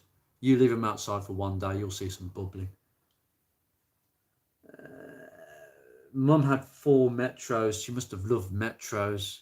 They were cheap, to be fair, because they were not that good. They weren't very popular. If they'd have Metros, if they'd have got the Hydro S right straight away, if they'd have got them interconnected front to rear, right, properly, the A series was fine. The A series engine fine. Gearbox is okay. But they needed to sort the driving position was awful, and the bodies, if they'd been rust protected, it would have been a half decent car. It wouldn't have had the wreck it has now. Adam, yeah, parents still around, have seen the Focus, love it. Drove the Focus from where I bought it in Birmingham from a dealer called Percy Motors. I live in Birmingham. Percy Motors is not too far away from me, so they're a decent dealer, so you'll be fine with that. There's a few that I've seen from there. To your home in Doncaster, the M1 was okay, perfect, fine. You've got a keeper there. You've got a keeper. Not been on longer journeys since though. That's okay, but just be wary. You might have teething problems because the car sounds like the car hasn't been used a lot. Depends on the recent mileage history. I'd have to have a look at the MOTs and see if it's been used the last few years, because sometimes cars go years without being used for whatever reason. Mad Top, me and my wife's first car was a Metro City X. We had another Rover Metro diesel that smokes like a train started from coal. Oh my god, those that Rover's own diesel engine, they were tiny. I think the smallest diesel engines fitted to a car. I think it was only trumped by the engine, the Vauxhall, the GM engine they put in Corsas, the little 1.3 CDTI. Is that what they're called? Oh, they're crap engines. They are awful. Yeah, Metro City X, they're very, very rare now. Very rare. There's only a few left. Get one in a 5-door, that's even rarer. Usually the 3-doors are common as muck. But I would like a Rover Metro, but not a diesel. I can't actually, with a diesel, I'd be handicapping myself in Birmingham. Basically, I wouldn't be able to drive to work in it. Actually, I wouldn't be able to drive to work in that because for some reason it's like pre-2001 cars that can't go in a clean air zone. It's weird. Citroen had hydromatic system, so much better. Had a pump, so you could go up high and low with a lever. I don't know why Rover didn't think of something similar, because clearly when what was his name? I think it was Dr. Alex Moulton, very clever man. I think when he was developing the hydroelastic system for the Mini in the 60s, which is where hydrogas basically originated from, he would have certainly been copying Citroen in some respects. But then again, these engineers don't like to, even though engineers get inspired by ideas, they don't like to feel that they've copied any aspect. So I think it might have been a bit too much of a copy for him to go with that. It's a little bit like that, I think. Hydromatic's beautiful. I have actually had a ride in a Citroen CX, and I love one. I love one. Proper 80s car. The ride is like a magic carpet. It's the comfortablest suspension system ever. You're not going to get close. These days, cars have to compensate to make suspension. They have to make the suspension comfortable by making the ride firm. You get the firmness, and it's most cars are quite smooth, but it's firm. It's like you go over a pothole and it's like bang, and you can feel it, but in a small way. Whereas hydromatic, it doesn't make you feel sick. It just floats. Lovely. Citroen DS, CX, BX, Xantia, and All had it. All had it. Yeah. I think the Xantias were the last one to have that system. Citroens are weird, and I'd like one because they're weird. They're just different.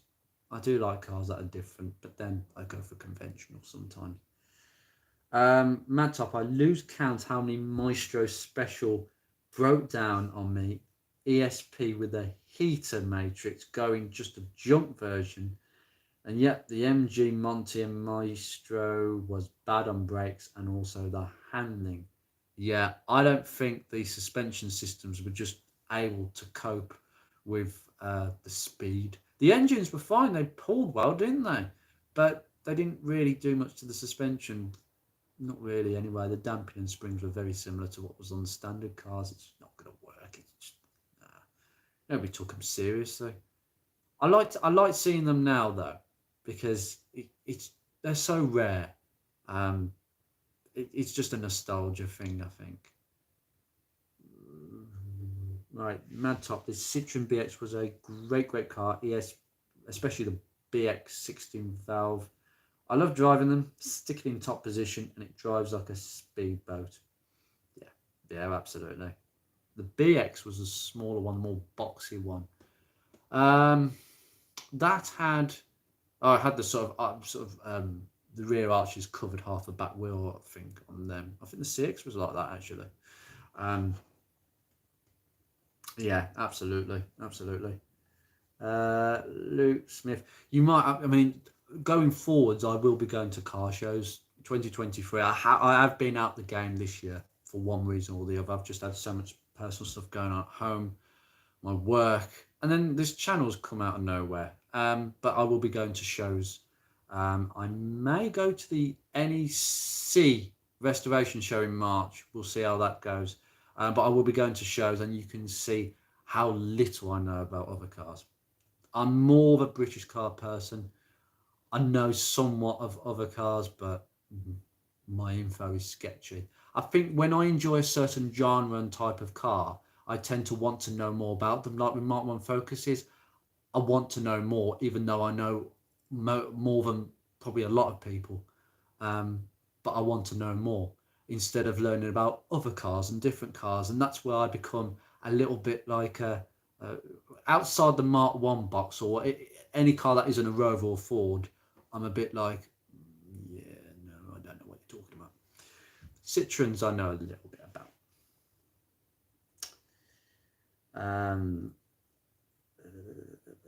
I need a guide. That's what I need. I need a guide. I need a guide who's going to walk around with me while I video, and whoever it is just talks, and I'll do the talking on the Rover and Fords. But apart from that, I'll let them do the talking. The Citroen BX, or preferably somebody who actually knows less than me, so then I look really good. That's another idea. The Citroen BX was a great car. Yeah, I've done that. Sorry, I'm doing that again. Citroen Xantia Tavia holds a record today. Still handles so good. Does it? See, I don't know that. I'll have to look at that as well. I am going to go back through this live stream, and there's several things that I want to do a little bit of research on. Particularly the one where apparently there might have been 6 million Fords sold in Europe. I have to look that up as well. Focuses sold in Europe. Focus Mark 1s. C5 was the last that uses normal disc brakes, not Citroen. Yes, the C5. Now, I'm right in thinking that a lot of Citroens, you have to, if you want to get the wheels balanced, this is what I was told. If you want to fit new tyres, you have to find a place where it's got a wheel balancing machine for Citroens, because they don't have the hole for the hub. There's no hole for the hub nut. There's nothing. So they have to put them on a special machine, because these wheel balancing machines, you have to put them on through the hole in the middle of the wheel. Weird. So you have to be really careful with Citroens. You have to know a tyre place, you've got a balancing machine. I know a lot about all the ones. Yeah, you know what? I don't. I literally don't. I'm plumbing now. I've come to the end of the feed. My knowledge is pretty sketchy, to be honest with this.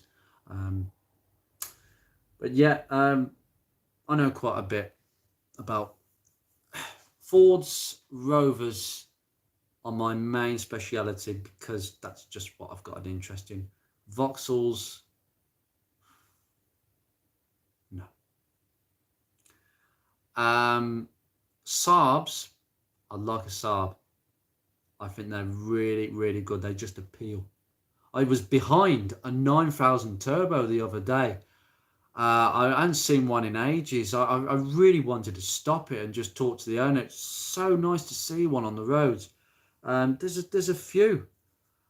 I can't remember. I think they actually designed a car without a steering wheel the once. It was I can't remember what it was called. It was never put in production, obviously, but it didn't have a steering wheel. It didn't have a conventional steering wheel. It had like a straight bar. Ooh. They had some weird ideas, but yeah.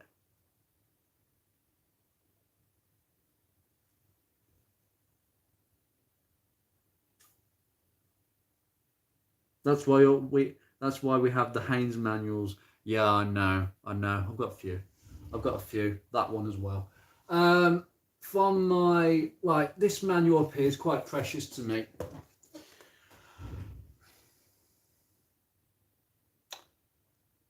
Austin Princess. This manual is, well, this picture is what got me interested in cars. I learned to trace on this. My granddad used to give me some tracing paper. Trace this. This is my granddad's manual for the car. And I literally learned what diagram actually got me interested. I'm actually trying to find it now. There's so many diagrams like where everything is split down, and I just got interested in cars. See, look at that. A carburetor split down. I mean, that's the sort of stuff I used to trace all the time, and that's what got me interested in cars. How components go together and everything. But that, do you know what? I'd have a Princess purely on nostalgia. Now, I was too little to know when Grandad had the Princess, but Dad said it was the most comfortable car ever. Hydrogas as well. I tell you what, you could barely fit it in the garage. My other two manuals, I have a P6 manual. I don't know why I've got this. This was my brother's. He's into buses. Blimmin' Route Master. Why on earth have I got that? I forgot I had that. And Metro, that's my auntie's manual. And I've got the Rover 45 one up there. I've got an MGB one. I've got a P6 one. And I've got a mini one, 59 to 2000. I've got quite a few. Actually, this one is rather interesting. This one is actually quite informative. It actually, these are books that actually tell you how to look after your car. They actually tell you instructions, you know.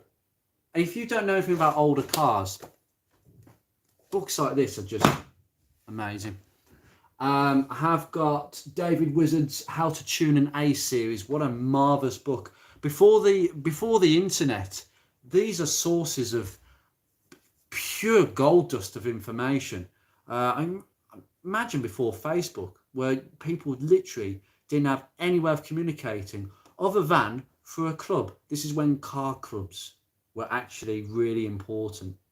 You know, the only way, if you had a classic car in the 90s before the internet, the only way you could get parts or advice was by ringing the technical secretary of the club that you're a member of. Nowadays, we've got everything. We have got books, but we have got the internet. We've got everything. And, you know, we've got all this resources, information. Do you know what? There's very little excuse to actually not be able to work on your own cars these days. See an M-Reg Golf most days. My ex-best friend, actually, I should say these days. He had a Golf Mark III. I can't remember. I think it was the sports version. I can't remember what it was. I'm not interested. I've got to be honest with you. I see enough Golfs every day. I'm not interested. Mark 1 Golfs? No, they don't do anything for me. I'm just not into German cars. BMWs, yeah, certain ones. Mercedes, no, not interested. Too complex. But then I can't relate to them. I relate to Austins. That's my family. I was brought up. Where I was brought up, it's next door to Longbridge. It's an estate next door to Longbridge. Austins, Rovers, every single day. MGs, every day. And that's what I can relate to. And Fords, Ford country. This was Ford land once upon a time. No, it isn't. It's mostly German. Graham just had a new front subframe fitted. £92 purchase, plus 90 to fit by my local garage. 2-hour job apparently. That's pretty good going for a subframe. They've done okay by fitting that for you. Yeah, they're not expensive new front subframes. So if they're too far gone, just have it replaced. I mean, to be fair, if you've got time, drop it off. Wire brush it. Get rid of all the old paint. Zinc primer, stone chip, bit of lacquer.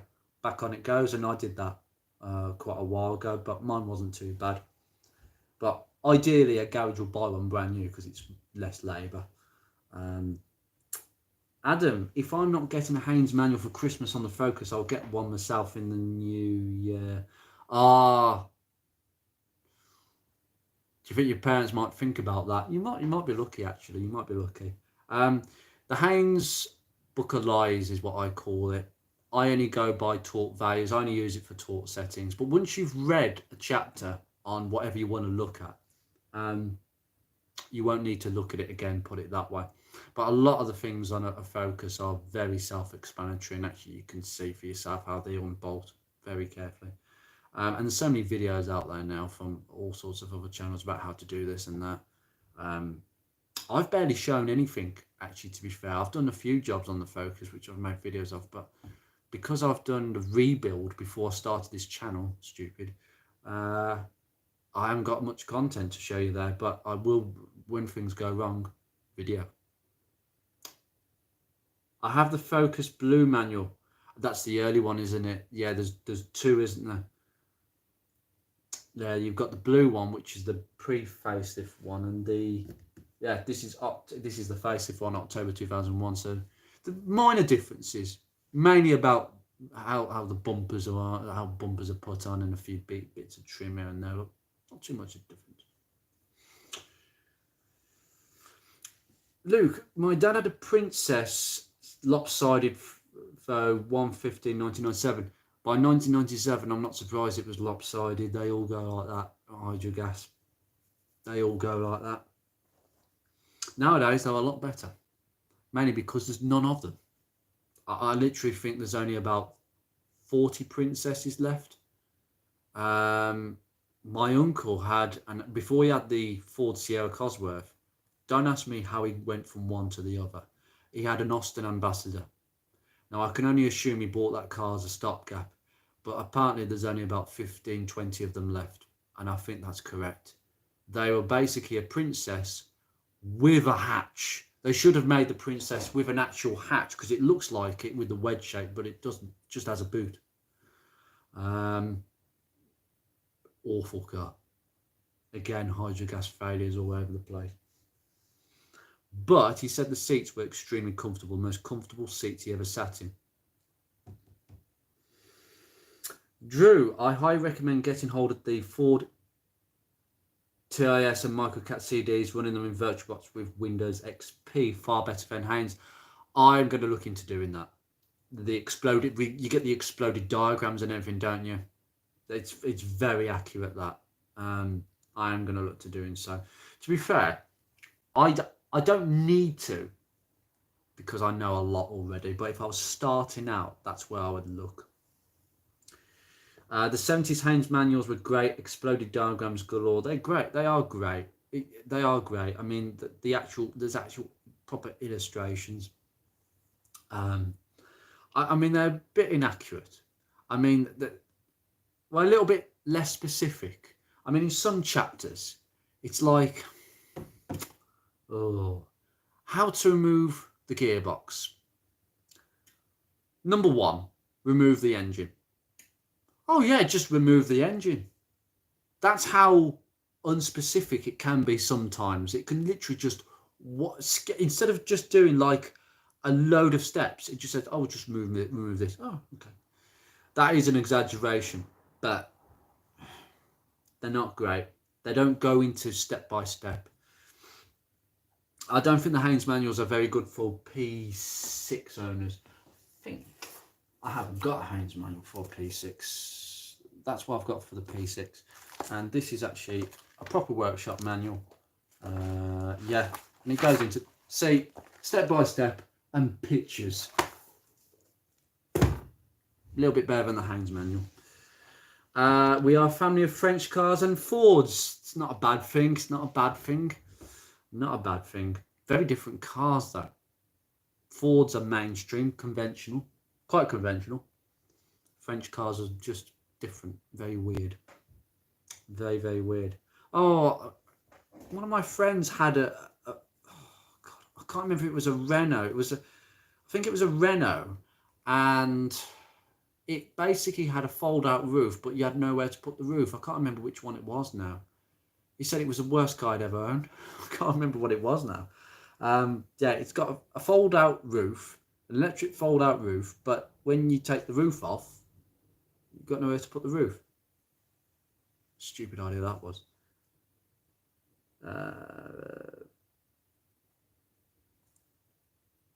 Yeah, working class. Adam, Fords or Fiats, and me, I've only owned cars on these two. Interesting, Fiats. Never been into them. Never been into them. I consider, I mean, Fiat 500s are great for the ladies, but Fiat Pandas are sort of all right. Going back a bit, I don't know much about Fiat Cinquecento. I know someone who had one years ago. When they were cheap. Cinquecentos are very good to modify, apparently. Very popular to do so. That's what I need sometimes, a step-by-step workshop manual for the Focus Mark 1. They're on eBay. They're everywhere on eBay. Just get hold of one. It will only cost you about £5 of this. But they're quite thorough. Just generic. I think the problem is I find with Haynes manuals from the 90s, noughties is they sort of started becoming a bit more generic. But yeah, it takes you through what you need to know. I think it's like for a dummy's way of going around it. Sometimes some of the language is a bit like.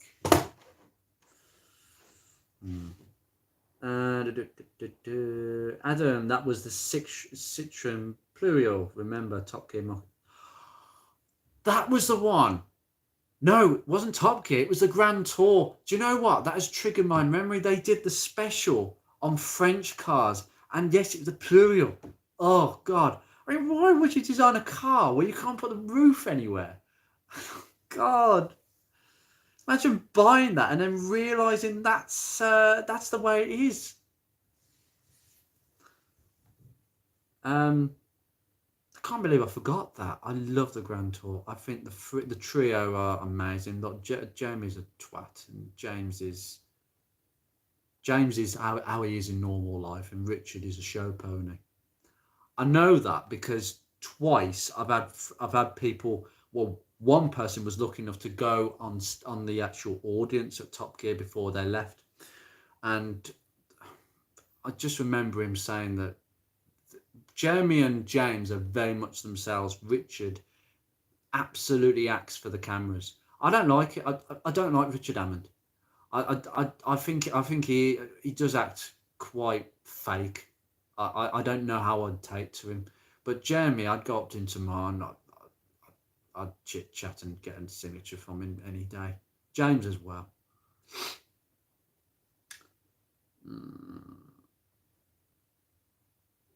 The red book is around 25. No, it's not that expensive. You can get that for less than £10. You need to shop around. No chance. You don't even need to buy brand new. Get a second-hand one. Yeah, second-hand one will do you fine. £6-7. That I bought the 45 one, Rover 45 in ZS. I bought that for £6. That was second-hand. Keep the cost low. I might need to consult Mr. Ben. I might need to consult my Haynes manual soon. My Mark 1 Focus has started having front door lock actuator issues. Only occasionally it's a good thing. Right, the thing you need to know is I think you've watched my short. My car has done that for years, and there is nothing you can do about it. It just acts up in the cold. As soon as it warms up, it's absolutely fine. In the summer, it's perfectly fine. In fact, if it's not November, December, January, February, it's fine.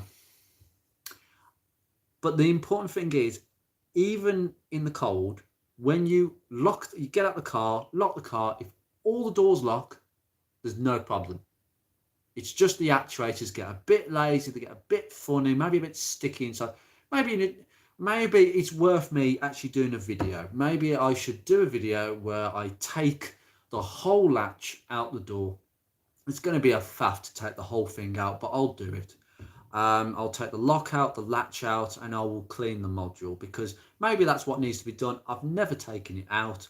It is a faff, but maybe I could do that and see if that cures the problem. But as long as the central locking locks all the doors when you're outside and you press the lock button, it's all good. Now, my car, despite the fact that it doesn't shut from the inside when I manually push it in on the driver's door and the passenger doesn't react, it does self-lock. Now, that's a feature that not every Focus has, and I think you can unlock it by doing something very simple. I'll find out what if you haven't got that. But basically, when your car goes at 5 miles an hour, the door should lock automatically. That's not a feature that every Focus has built in, but not built in as in it's not active, but the software's there, and there's something you can do. I'm gonna have to look it up myself. There's something you do to unlock that software, and mine does that. So there's no problem with the syncing between two doors in that respect, just when you manually push the button in. Very weird.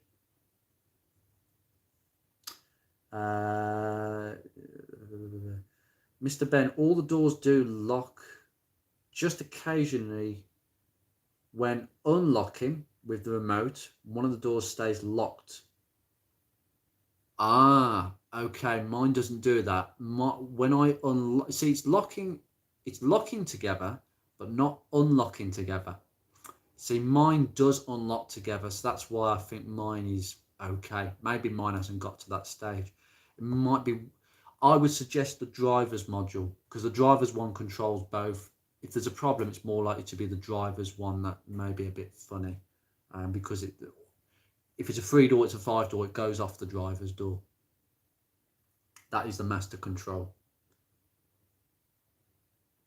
Madtop, is the actuator a serviceable item?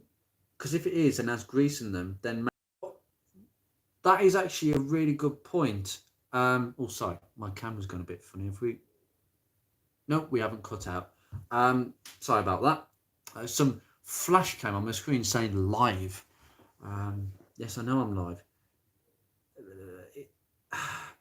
It could be. That is actually a very good suggestion. It could be the grease going hard and then it goes a bit soft, and it could be. There will be some, I'm pretty sure there'll be some grease inside it. That's very much what it could be, and that's what it's causing it to stick. I don't think the actuators are a serviceable item, but I tell you what, I'm actually thinking about doing that now. Maybe in the new year I will have a look at that. It's one of those things, I don't want to mess with it, because there's a possibility, even though my example has some symptoms, it does lock and unlock with the key. It's when you're manually locking from the inside, which is the bit where I'm a bit funny about. Why is it not doing that in the cold? But I don't want to take it out, mess with it, and then it's worse, or it doesn't work at all. So it's one of those things, unless it's completely gone, I might want to leave it. I've messed with stuff before, made it worse. So Mr. Ben, I do have a spare driver's lock I could swap in, looks fiddly. Do you mean the actual module? Because the lock itself can be complete. The lock can be detached. Basically, you've got the latch, and it's all sort of on one piece with the rods and everything. And the lock goes in at the top, but you can remove the lock completely because it's just a barrel. It's the actual latch module that you need to look at. I don't know whether it can be disassembled, but I would love to see if I can get one open. Maybe that's what I could do. I could get a spare one and have a fiddle with it and see what it's about before I fiddle with my own. I had this the other day on my vintage record player. The grease went hard and it wouldn't work. The vinyl players, yes, they can stick a little bit. I've had to service a few. Vinyl's coming back. Vinyl is coming back. God, I live in the CD generation, but some of my friends are getting vinyls now, and even some of the new artists have got vinyls released of new records. Amazing. Buy a scrap Mark 1 door, use that. That's a bit extreme. You could, but you could also have a number of issues, because I know for a fact that the door wiring, where the wiring goes through into the door, where it screws into the car, the wires can get brittle, just like they go brittle where they go through into the boot at the back where they break.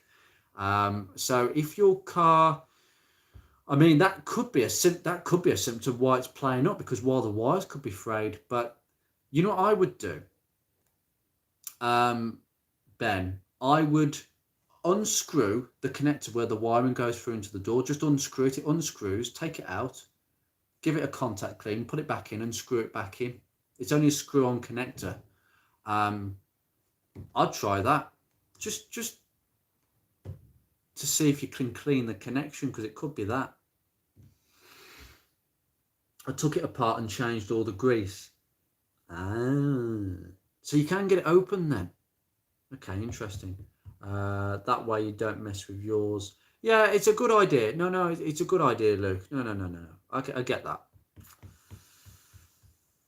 You'd have to have a think about how going through that. But Mr. Ben, the actual door latch with the rods, I mean, yeah, okay, sorry. Think I might leave mine. It works okay 80% of the time. If it works most of the time, leave it. It's when it doesn't work, or it's actually not working in the summer. That's a problem, that is. That would have to be looked at. They are temperamental. Drew, my passenger door lock got stuck in double lock. Oh dear. It's impossible to change without damage until it unlocks. One day it just unlocked on its own and took the door card out and got... Oh my God, I've never heard of one actually double deadlocking itself and refusing to release. Oh my God. That's pretty bad. That is pretty bad. I mean, I double deadlock my car all the time. I click it twice. I always click the fob twice. I never do it once. I always do it twice. That's a bit alarming because you can't physically open the door. Anti-hijack, quite a nice feature. Mr. Ben, this is what I'm afraid of. Yeah, if it works 80% of the time, Ben, don't worry about it. Don't worry too much about it. Vinyl never went away from me. Also cassettes. Oh, cassettes. Blimey neck. I saw a Mark 1 C. I think it was a CL or an LX with a cassette player. I couldn't believe it. It's actually still. I presume it still works because somebody had it was parked at the Asda 6 months ago now, and I just looked through the window and I can see a cassette sticking out of the radio. I thought, it's not a CD player. No, it's the cassette player. It's the free. Was it the 3000? Well, I can't remember which radio it was now. The 4000 or something like that cassette player. Very rare. Good point about the wiring. Yeah, just give it a go. I tried that the once. Drew, it was definitely at fault. It wasn't the locking module. I replaced it with a second-hand one. And that is now temperamental in cold weather. I think it's the grease or alignment issues. No, it'd be the grease. It wouldn't be anything to do with alignment. The grease going hard is a very good suggestion, and it's something that I hadn't considered actually. But I knew that was something going a bit stiff. It was very bad because it's an MOT if the door. Well, yes, if the door can't be unlocked, it's a straightforward fail, unless you know somebody. I do know somebody. I'm very lucky like that. Only for the emissions. My car struggles on the emissions. It's got an aftermarket cap. They're not brilliant. They're a bit marginal when it comes to the MOT, but no problems. I'll just stick it on the exhaust pipe of another car. Shouldn't have said that now. Now everybody knows.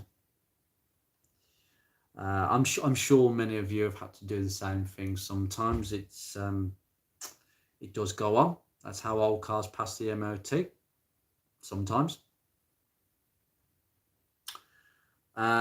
Yes, mine did on a Mark II. Just cut a hole in the door, got a new door, same colour, £70. Oh gosh. So it is a thing then, double deadlocking sticking on. That's really making me conscious now. I've never heard of it happening. Something to keep an eye on then. There's an original cassette player in my O2. I love it. Old Hendrick tapes from the 90s. Beautiful. Brilliant. Brilliant. Can't believe an O2 car would have a cassette player. This was full on CD territory at that time. CDs have been around for a good, what, mid-90s, early 90s? Very, very much so. How long has this been going on for? 2 hours. Oh my God. Sorry, I did start late, to be fair. I don't know what happened to the original feed. Probably a CL. Yeah, I think it might have been because it had trims. Now I'm thinking the LX. This was an O2 plate, so the LX would have had alloys. The earlier LXs had the pre-facelift LXs have gear alloys. No, I've got it the wrong way around. The earlier LXs, the pre-facelift ones, have trims. The facelifted ones have the gear alloys, the old gear alloys. That's it. I got that wrong. This one had trims, so it might have been an LX. They had that. No. That would actually mean no. So it wouldn't have been an LX. It would have been a CL then. I've got it mixed up in my head. Yeah, definitely a CL. That's rare. I think it was an estate as well. See, so that would have been a 1.6. That is one of the few hundred left. The wife's 25 on a 51 plate had a cassette too. Yeah, I think a lot of the Rover cars had cassettes.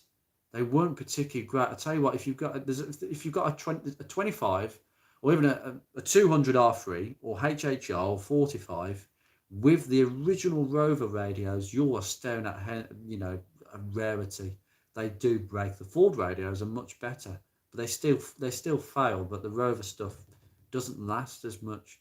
I love it where you've got the little Rover imprint on the radio. I quite like that. The Beatrix, the facelift, the Mark II 45. Apparently, the original head units were awful. Mine did have a CD changer, which has been taken out.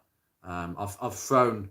There was a coaxial cable under the carpet. I've thrown that in the bin. It's rubbish. I've got a head unit, a Bluetooth head unit, which is a retro unit that I'm fitting that I had on the P6. Really nice retro looking radio, and it goes really well with the walnut dash. And it's Bluetooth, so it's a bit more usable. But if I found an original one correct for my car, I'd get one. Don't get me wrong. But then I'd have to get a coaxial cable, and then I'd have to get the CD change. I'd have to have the whole thing, not just the radio.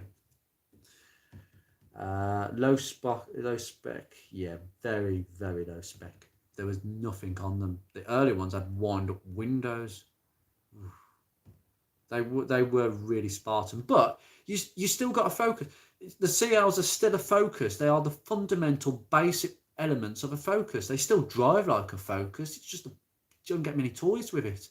I think the CLs are going to be collectors' cars in a couple of years. They're not appreciated, and there's still a lot of models that people can get their hands on. But I think I think in a few years' time, when the models are dwindling and people are kind of you can't be as, at the moment, you can be picky. You can still aim to try and get a particular Mark 1 focus of what you want. But in a few years, you're not going to be picky. There won't be many to pick from. And I think CLs would be one of them that people will just take because it's a basic, simple, less to go wrong car, which is a good thing in a way. And surprising me too, it's a gear with a cassette player. Funny, it's a gear with a cassette player. I didn't know they put the cassette players in the gears. Or is that a European thing they did? Maybe. In the UK, they wouldn't have done that. Not even in '98, the gears would have had CD player straight away. It was the first new car of a young dentist.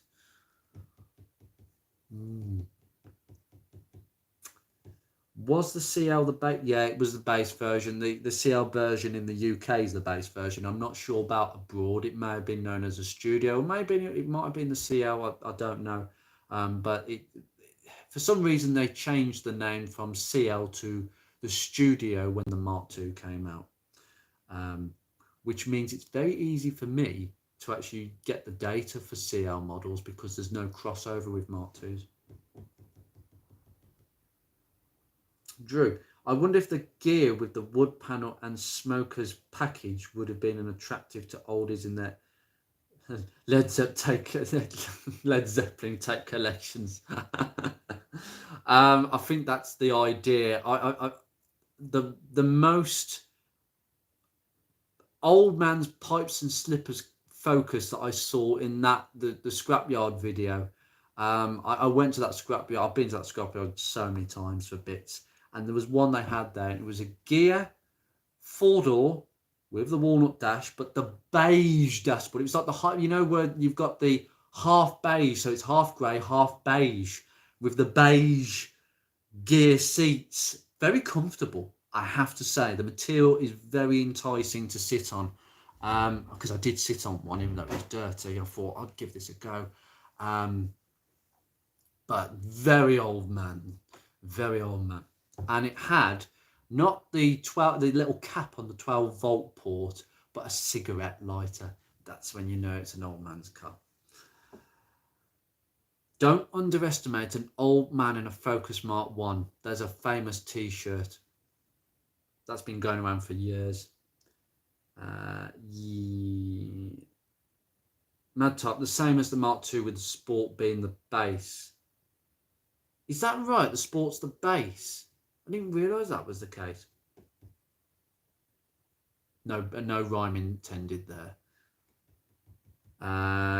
Luke, yes, 1.6 VCTI engine like a knockoff Honda VTEC. I believe it is. I believe so. And yes, electric sunroof, electric windows, electric mirrors, cruise control. Does it have an electric cassette player as well? A cassette player in that car. It's got all the toys. Why? Jesus. Weird. I had it in a 1.6 gear Mark II blue. What, a cassette player, Luke? Sorry, have I got the wrong end of the stick there? Yeah, electric sunroof. Yeah, you. It's weird to have a cassette player on a car with so many toys. Sorry, engine. Sorry, got one end of the stick there. Oh, I see.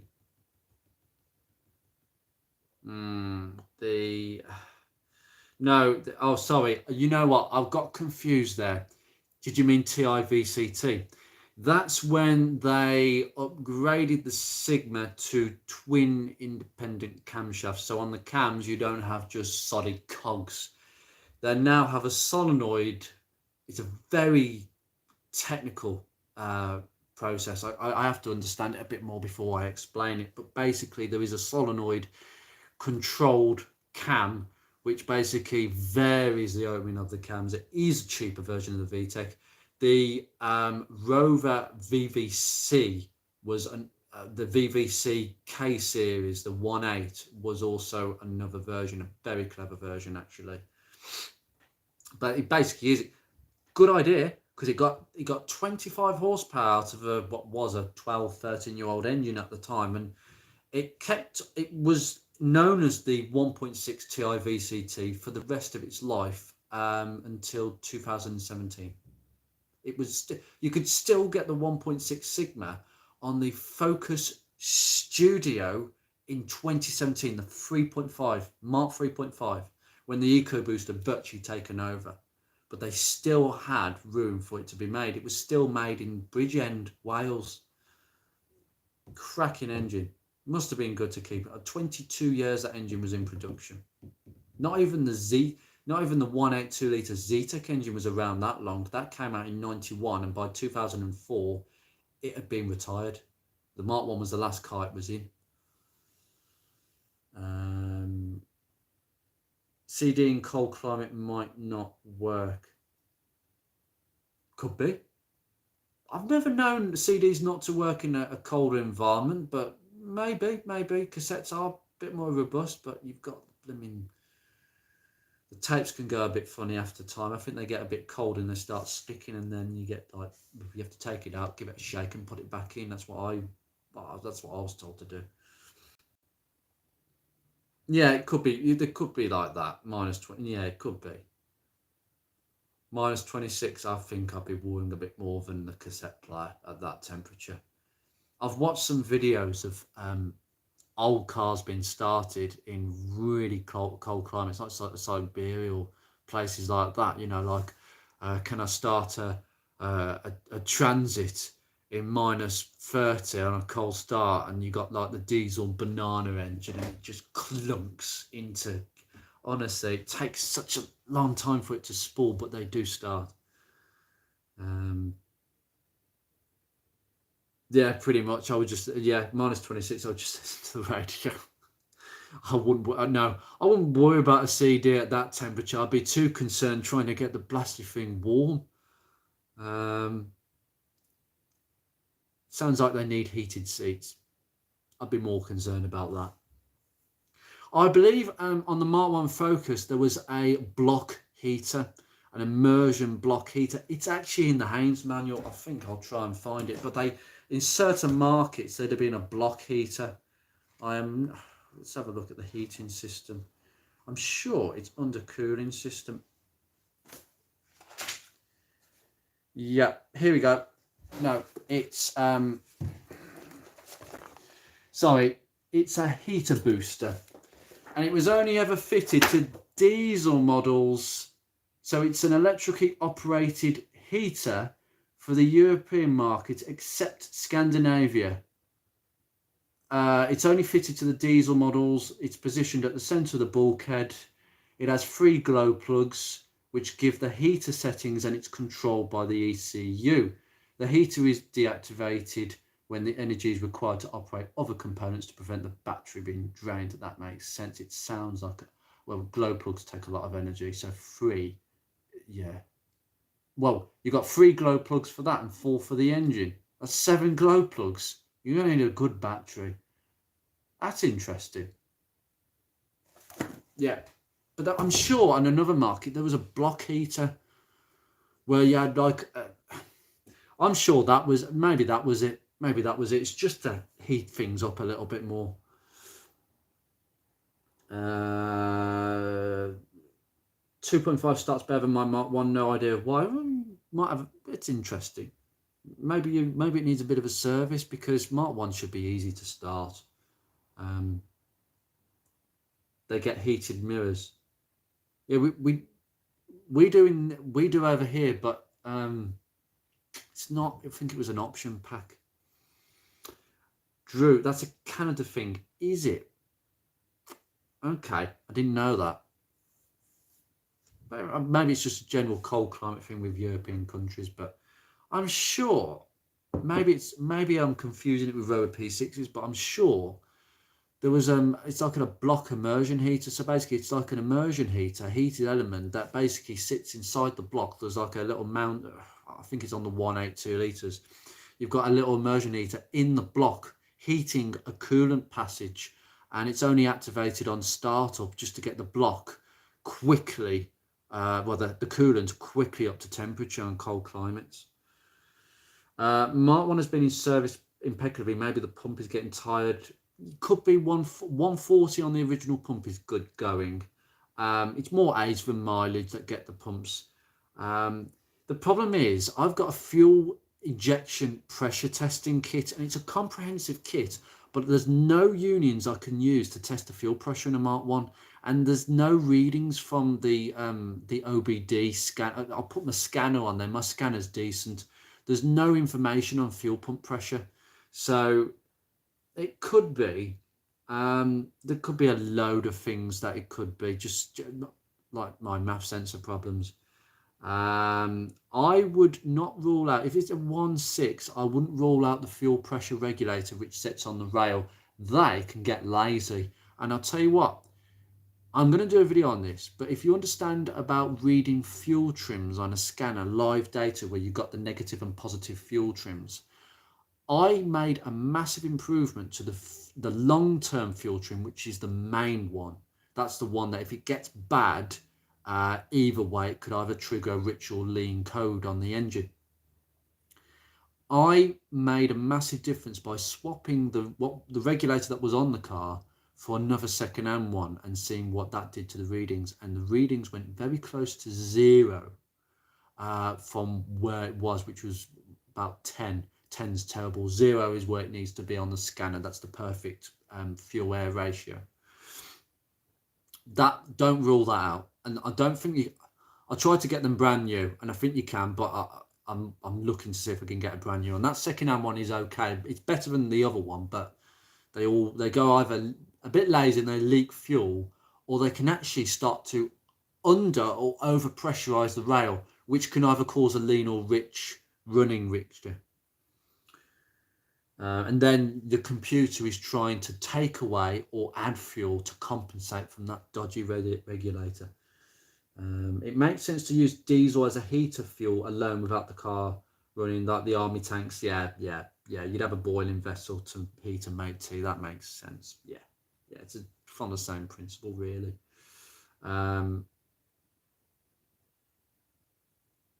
Yeah, the regulator. I'd have a look at the regulator, because people actually don't pay attention to it, because that regulator is basically there to, it takes, basically you've got a little vacuum line that goes from the inlet manifold, and that basically provides a vacuum to that valve, and that the valve will move depending on how much throttle there is. So if there's more throttle, there's more vacuum in the intake, and that opens the valve more. Therefore, the pressure in the fuel rail is allowed to move in and out. That's as simple as the way it gets.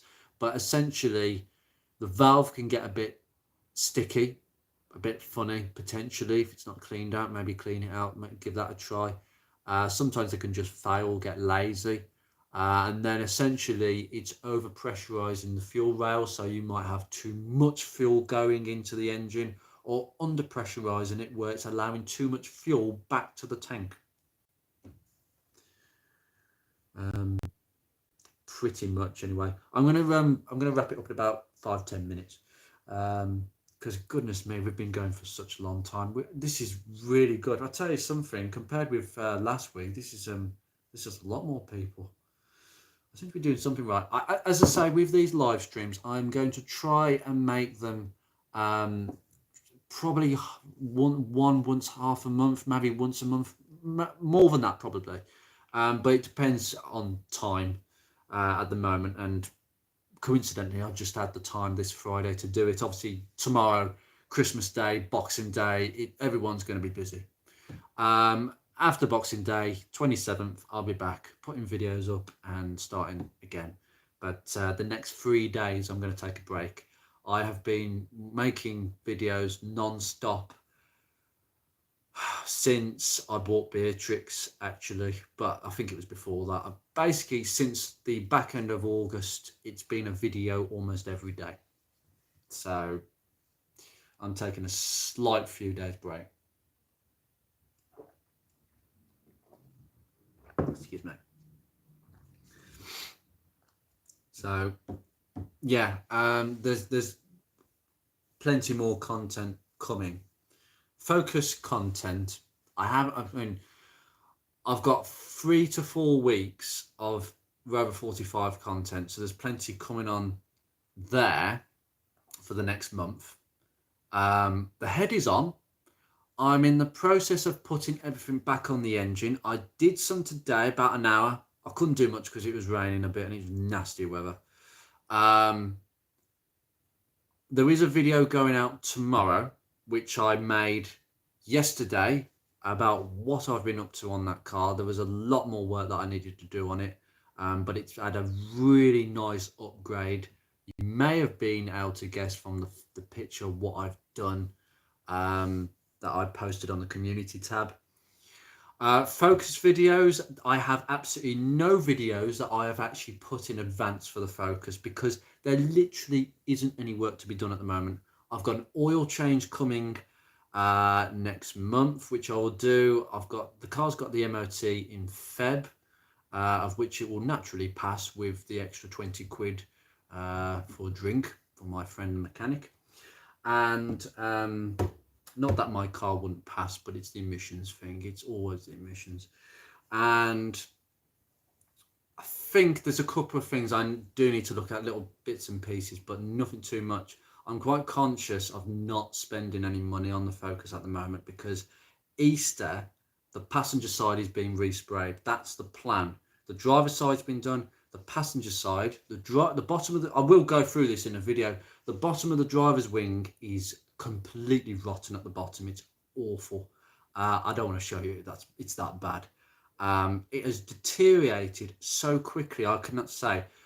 About 18 months ago, that wing had the slightest little bubbling at the bottom, and in 18 months, even with washing and the prep that I do, a bit of a wax on the top, it's still gone through. It's completely gone. It's literally, it's the original. It's 20 years old, and in the last 18 months, it's just decided to completely let go. I think that when these wings start rotting at the bottom, there's just no way of stopping them. It's a complete replacement job, unfortunately, because the metal is so thin at the bottom. So that needs to be done. The passenger rear quarter, because it's a 3-door and you've got that huge panel, it's completely faded. It's just gone thin. It was resprayed there many years ago after basically the car had a rear ender before I bought it. I think it's on its third tailgate and second bumper. And it had a load of work on the passenger side, some of which is going to be corrected. The sill, I made an indentation into the sill when I got caught on a rock the once, and asked me how that happened. I was really annoyed about that, but they'll just literally pull it out. They'll put the metal pegs in and the body shop will just pull it out, and then they'll respray it on that side. Back bumper, I might get that sorted because I don't like it. The front bumper's not great, but it will do. It will do. The bonnet's not great, but it will do. Roof is the same. It looks great from a distance, but when you look close at it, Panther Black is dreadful. Dreadful. Unless it's been polished and washed and waxed, and it's within 10 minutes of that, it looks good. After 10 minutes, you can see the dust everywhere. No. Thank you, Ben. It's definitely been a long time coming, but you know what? I've got such into the swing of things of making videos. It's the first thing I think about when I wake up. What's my idea today? Sometimes I have an idea, sometimes I don't. But you know, it's what comes to mind. But I always try and make things relevant. There's only so much content I can produce with one car, so my plan is to get a third car. The question mark is, what third car should I have? Should I get another Mark 1? Should I get a Mark 1 that I can work on and I can produce videos showing you how to do things on a car that probably will need it, because most Mark 1s have not been rebuilt as of yet. Or Mark 2.5, maybe. I'm not ruling that out as a more usable car, much younger car, even though they're over 10 years old now. or might go the rover route. It's either going to be a Ford or a rover, whichever one. It's either going to be one or the other. I was lucky I saw the live feed, as I don't log into YouTube very often. Well, Matt, thank you so much for having you, because you've given us some really good input and really good ideas today, and I've learned a few things. So yeah, keep watching, and I will try and give advance notice of the live streams. I mean, live streams are a bit weird because not everybody can watch it, but hopefully when this is up, when this has gone down, hopefully I can keep the comments on this episode so other people can actually watch it and not have That's why I'm reading the comments.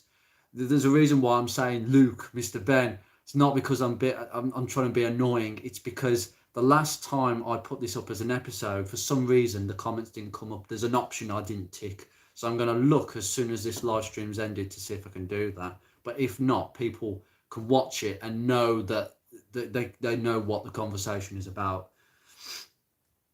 I'm surprised on the emissions thing.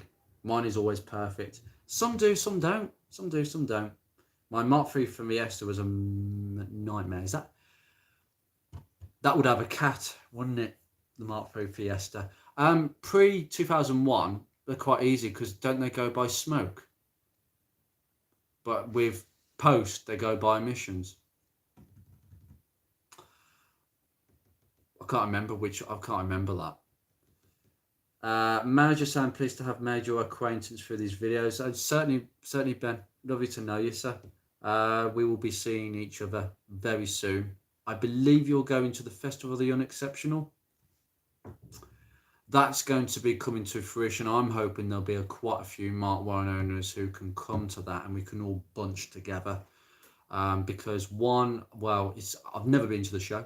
There was only one Mark 1 Focus that went, and I'm speaking to that owner now, Alex. He was the only one in his Z-Tech 53 plate 1.6. And it'd be so nice if we had quite a few more, because it really would represent the Mark 1 community as it is now, completely growing.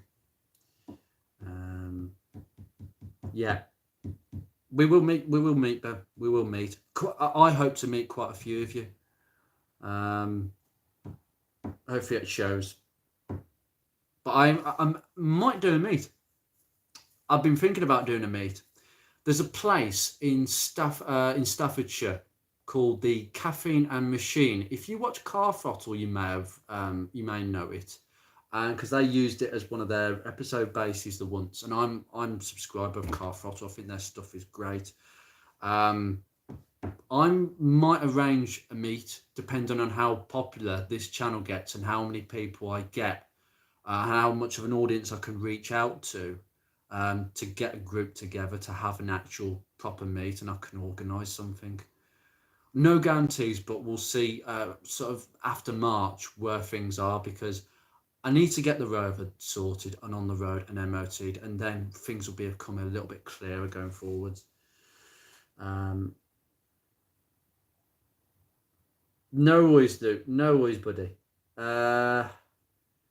Drew, I stripped the head around, reground the valves, replaced the piston rings on that old 1.1. It was good, back to good emissions. That's fair enough. Usually if the valves are not making a good ground, it's very easy to do, isn't it? You reground the valves. So you didn't put new valves in, you just use the old paste. It's a nice little job, that. Replace the piston rings. It's the Ford Kent engine, isn't it? Yeah, they're simple little things. It's exactly like the 80. It was an overhead valve unit. Do you know what? I would actually like one to work on, because I think they'd be an absolute pleasure. The tappets are a bit loud in them engines, though. No, not the tappets. It's the push rods. No, it was a 94 car. It was emissions, and it was emissions and totally borderline. It was 93. The old emissions applied. Right. Okay. Got you. I can see why that is a nightmare to replace. Luke, I've never been. Hopefully lots of things this year. Yeah, there will be a few things. Trust me. Things are going to be happening. Ben, booked in. Yep, I'm booked into the Festival of the Unexceptional as well. Yep. first time for me. I've seen Alex Carp in pictures. Looks lovely. Yeah, yeah. It's beautiful. It's a lovely example. So I've been speaking to him. I've been speaking to you. There's a couple of other people. So, but people have got my email now, so you can actually contact me. Those who know me from the Mark 1 group, you can message me on Facebook Messenger if you find me. It's very easy to find me. I'm on the group, and I've put loads of posts on there under Andrew. Andrew Raymond Darbs. Don't stalk me, people. Don't stalk me though. I'm very private. The last Mach 3's got a Z-Tech. Yes, because I believe it was a 3.5. The face lifted. 95 is when they brought out the Sigma, the Z-Tech Sigma. Both. Basically, I get confused over that. People get confused over these two. The 1.82 litre is referred to as a Z-Tech, but the Sigma 1416 or the 125, which came out in the Fiesta that you're talking about in 95, that is also referred to as a Z-Tech. These are the two engines that go in the same family. These are the only two Z-Tech engines, but similar engines. Yeah, the 125 is a nice engine in them.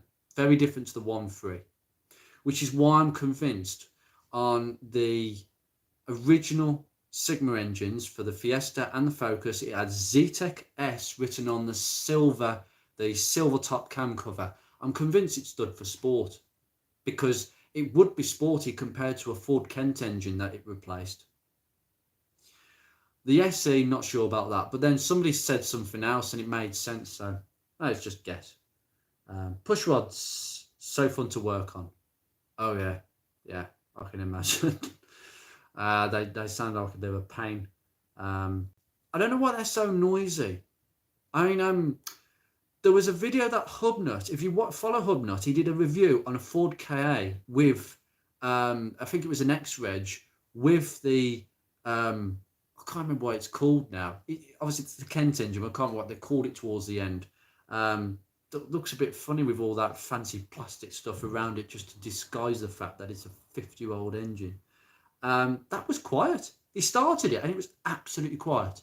Like you could barely hear the tappets. And I rarely heard one as quiet as that. They really are loud. Right, guys, I am going to end the live stream here. I've been going for 2 hours and a half. Blimey heck, that is way more than I predicted. Thank you so much for joining us. Honestly, we've had such a lovely discussion on here. I'm really blessed to meet you all, really, and to know you all in this capacity. And I'm hopeful to meet a lot of you in person as the year goes on, whether it's Ford or Rover or both, whichever. I've kind of blending the two worlds together. I should rename the channel Fords and Rovers, but I actually like usually fixing and tinkering because that's what I started out doing, just tinkering, just messing around a little bit, not necessarily fixing. The fixing came later, and the usually is very recent. More or less I fix stuff and get it wrong, so it's a good sign. And usually fixing and tinkering is basically uses the initials UFT from the Focus. The Focus registration. So I kind of feel that the channel started with that car. It should stay anyway. Anyway, good night all. Have a really good Christmas. Don't get too drunk because I know we have quite a few drinkers on here. Judging by some of you who watch Boaty's live streams, and you know who you are. Yeah, have a really good Christmas. Take care, guys. See you very soon. Right, let's end this now.